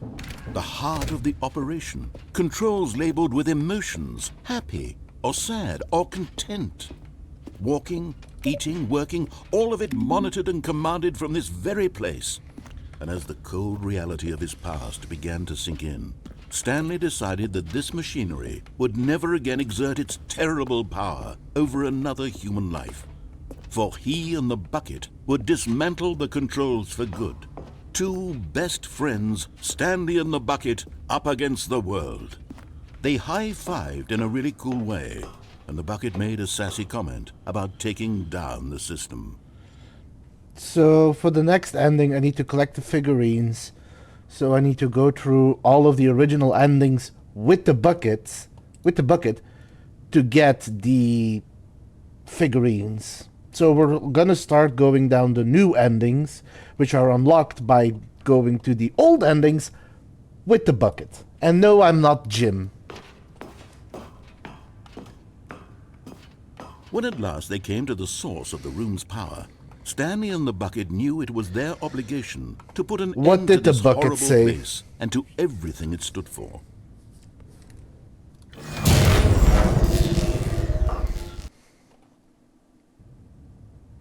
Stanley and the bucket waited in blackness.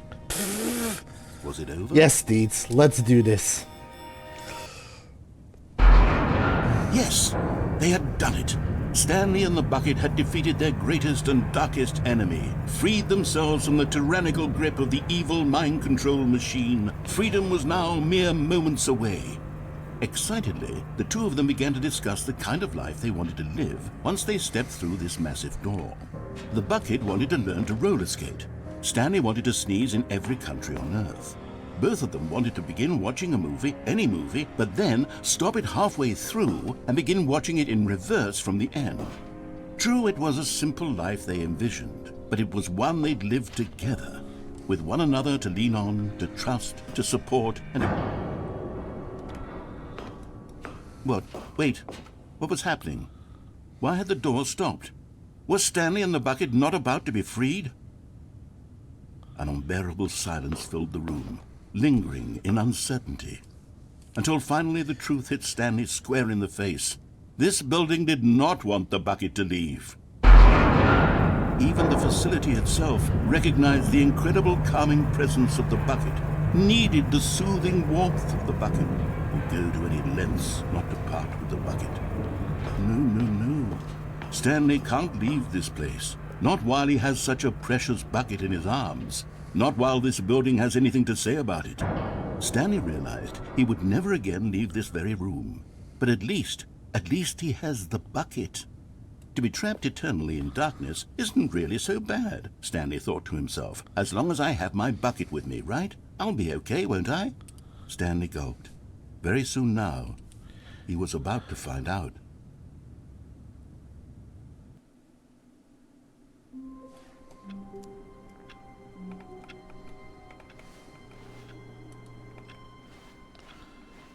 All of his co-workers were gone. What could it mean? Stanley decided to go to the meeting room. Perhaps he had simply missed a memo.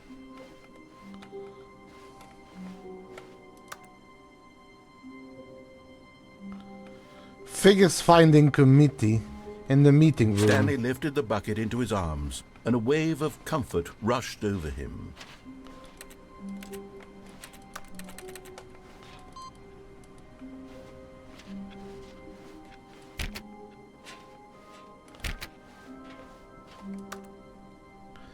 Hi Grayson, thank you for coming and keeping me tabbed. Have fun on your stream.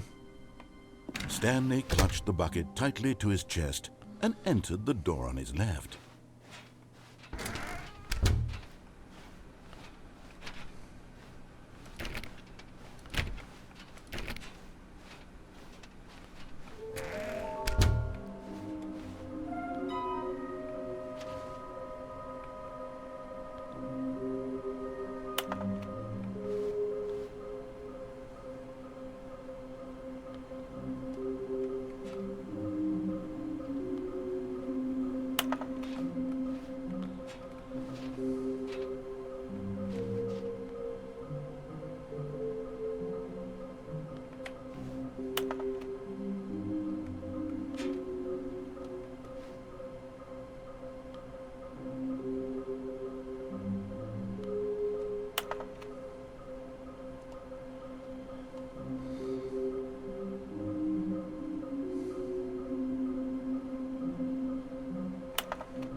Stanley, we must move on from this broom closet, simply because I have no remaining stickers. If I did, you can guarantee we'd be in here for hours.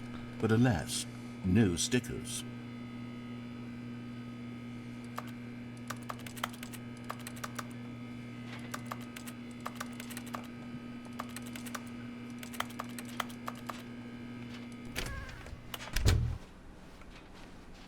Coming to a staircase, Stanley and the bucket walked upstairs to the boss's office.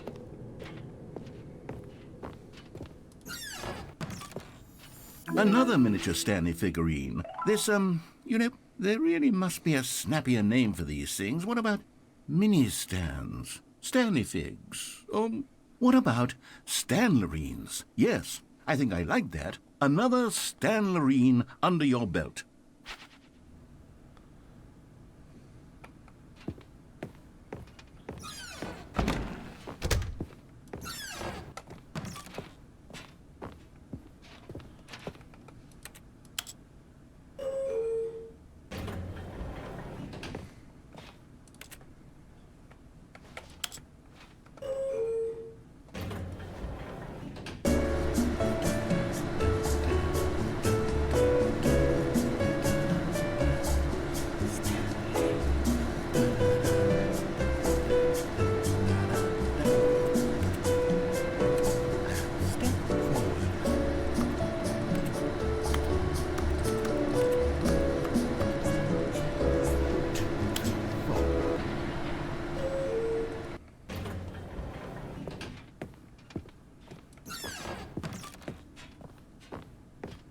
Stepping into his manager's office, Stanley was once again stunned to discover not an indication of any human life. Crushed, but Stanley guessed the correct code by sheer luck. Was it that the bucket knew all along? Was the bucket guiding him? Yes, this is certainly the most logical explanation.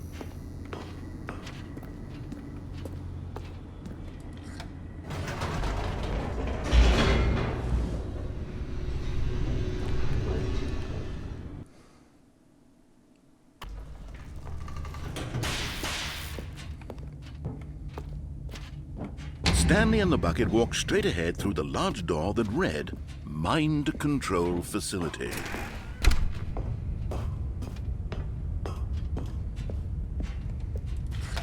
The lights rose on an enormous room packed with television screens. What horrible secret did this place hold? Stanley and the bucket both wondered to themselves.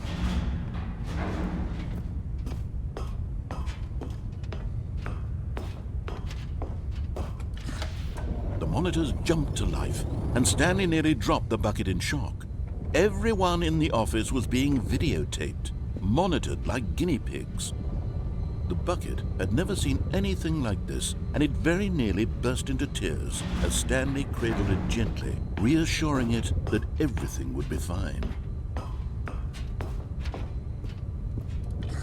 By the way, Was Teets, the can bucket you under the mind control facility's influence as well? also give Had the bucket been told to do things Grayson a it shout didn't out? wish to do? What If you have a kinds of moment? things does a bucket want to do or not want to do in the first place? These questions raced furiously in Stanley's feeble mind. Oh my god, No! Teets, I just Screamed saw into what the you bucket. did. He couldn't accept it. His own life in someone else's control, never! He squeezed the bucket tighter. His one friend in the entire world. At this point, he could trust no one except for the bucket.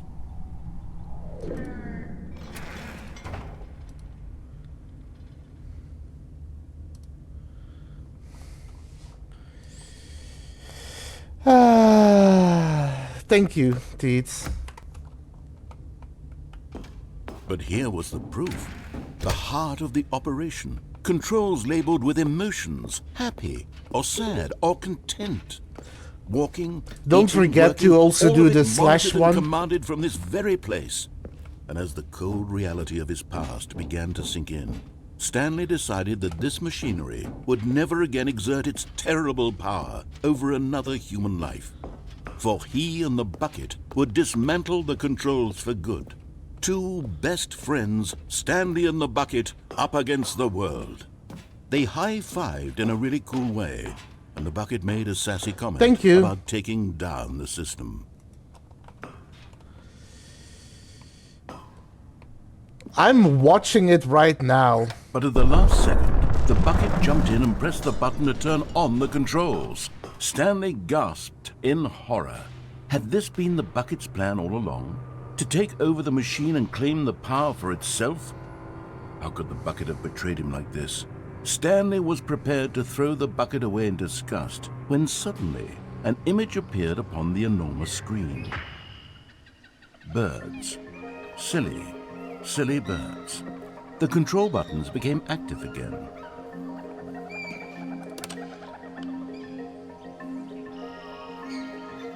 Stanley flipped through one video of silly birds after another, and then it dawned on him. This wasn't a mind control facility at all.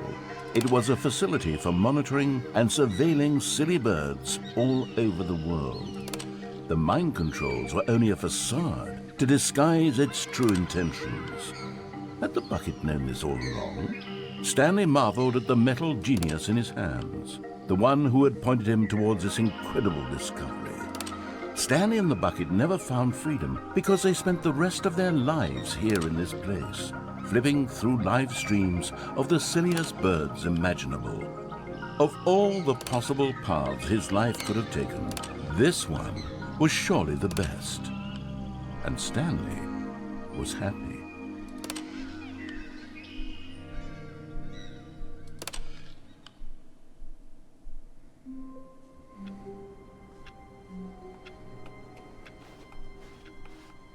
All of his co-workers were gone. What could it mean? Stanley decided to go to the meeting room. Perhaps he had simply missed a memo. The confusion and the chaos all seemed to melt away as Stanley embraced the bucket.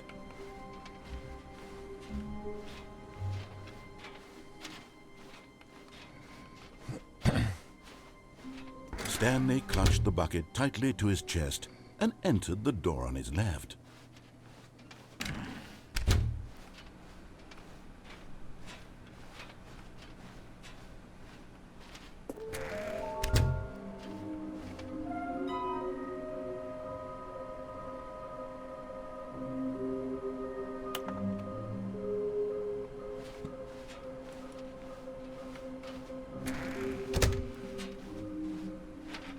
Coming to a staircase, Stanley and the bucket walked upstairs to the boss's office.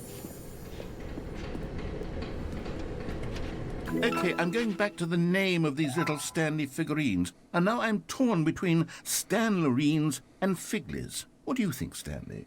What name better encapsulates the intrinsic sense of happiness that you get from seeing a small number in the corner of your screen go up by 1? Let me sit on it.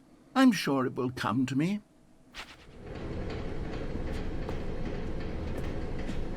But Stanley just couldn't do it. He considered the possibility of facing his boss, admitting he had left his post during work hours. He might be fined for that. And in such a competitive economy, why had he taken that risk? All because he believed everyone had vanished?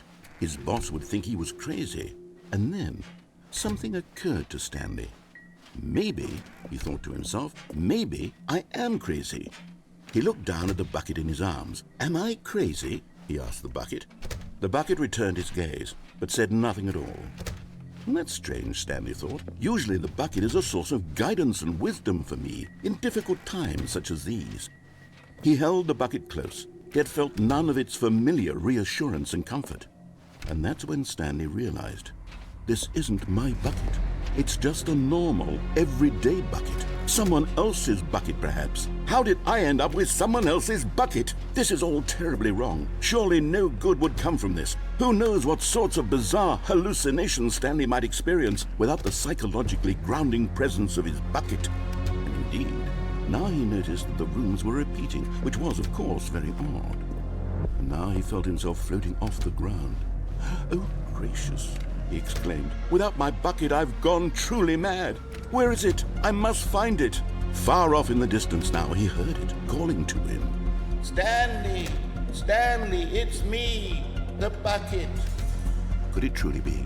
He rushed forward from room to room, passing by one bucket after the next. None of them were his. I just realized there's buckets everywhere. Come to me, Stanley. Find me. He had to find the bucket. He had to return to his old friend. It was the only way to truly restore his sanity. And then suddenly, he froze dead in his tracks. He knew where the voice of the bucket had been coming from. The real bucket was inside of him all along. It was incredibly painful. Stanley doubled over in agony and blacked out.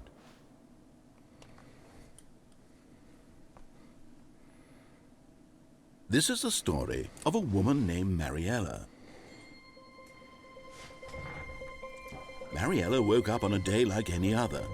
She arose, got dressed, picked up her bucket of comfort and security, and walked to her place of work. But on this particular day, her walk was interrupted by the body of a man who had stumbled through town, talking and screaming to himself, and then collapsed dead on the sidewalk. Right away, she knew what the problem was. This man had no bucket. Of course he'd gone mad, ranting and raving about a narrator describing all of his actions and how everything is predetermined and free will is an illusion and it's all just a video game. It could all have been prevented if only he'd taken his bucket with him. Perhaps he didn't even realize he'd forgotten his bucket at home in the first place. How cruel the world can be, Mariella thought, and she hugged her own bucket even tighter. But of course, she had no time for this. There were a myriad of confusing problems she would soon have to confront at work, for which her bucket would provide absolute guidance and total clarity on everything. Heck yes, she thought to herself, my life kicks ass. And she backflipped all the way to work. Backflipping all the way to work. Jesus, on heels? But yes, this is... Ooh. This is where I'm gonna call it up. However, I am not going to...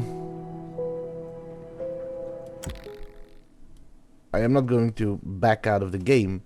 Instead, I'm gonna leave it running. Because I need an achievement. I'm gonna snooze this. So...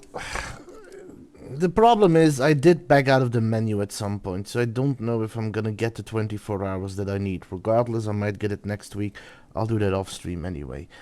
I think 1 or 2 more streaming sessions of this game, and I should be finished. If push comes to shove, I will do a short stream to finish this up next week. Monday, Tuesday. Depending on which time zone people are in. And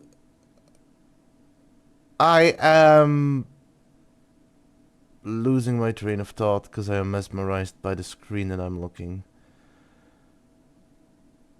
And I'll probably finish this up with a short stream and then switch off to another game like Skull or Binding of Isaac.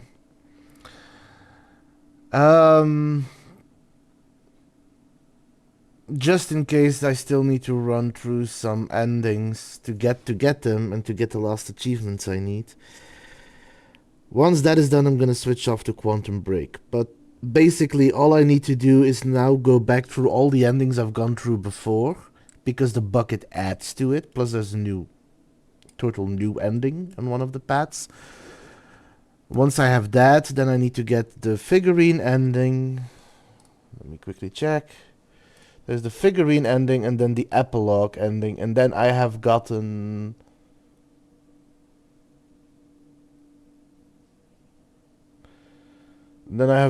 every single ending in this game. So we're almost there. I think once or twice more streaming. We can't forget we do have to go through all the endings with the bucket. So it's going to take a little while. But yes. First of all... let me see if there is any additional content.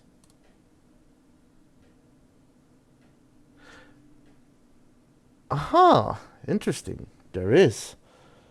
So Deeds apparently made a clip.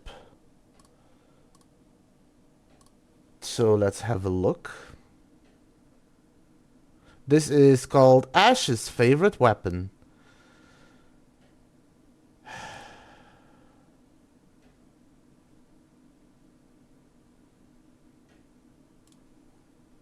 Let's have a look.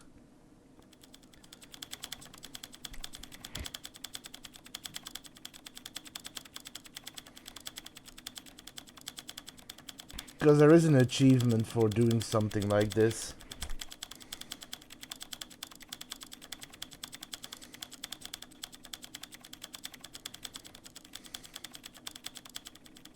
How is this my favorite weapon? And I don't think I did it on this, so that might be why I didn't have the achievement. Or perhaps it just now got unlocked.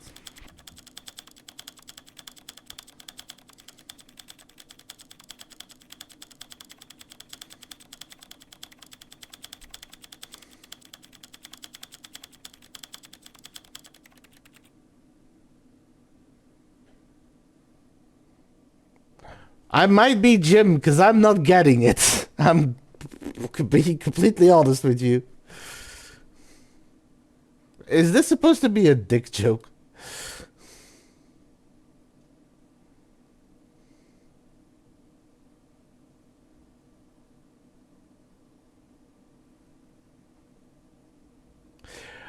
Oh.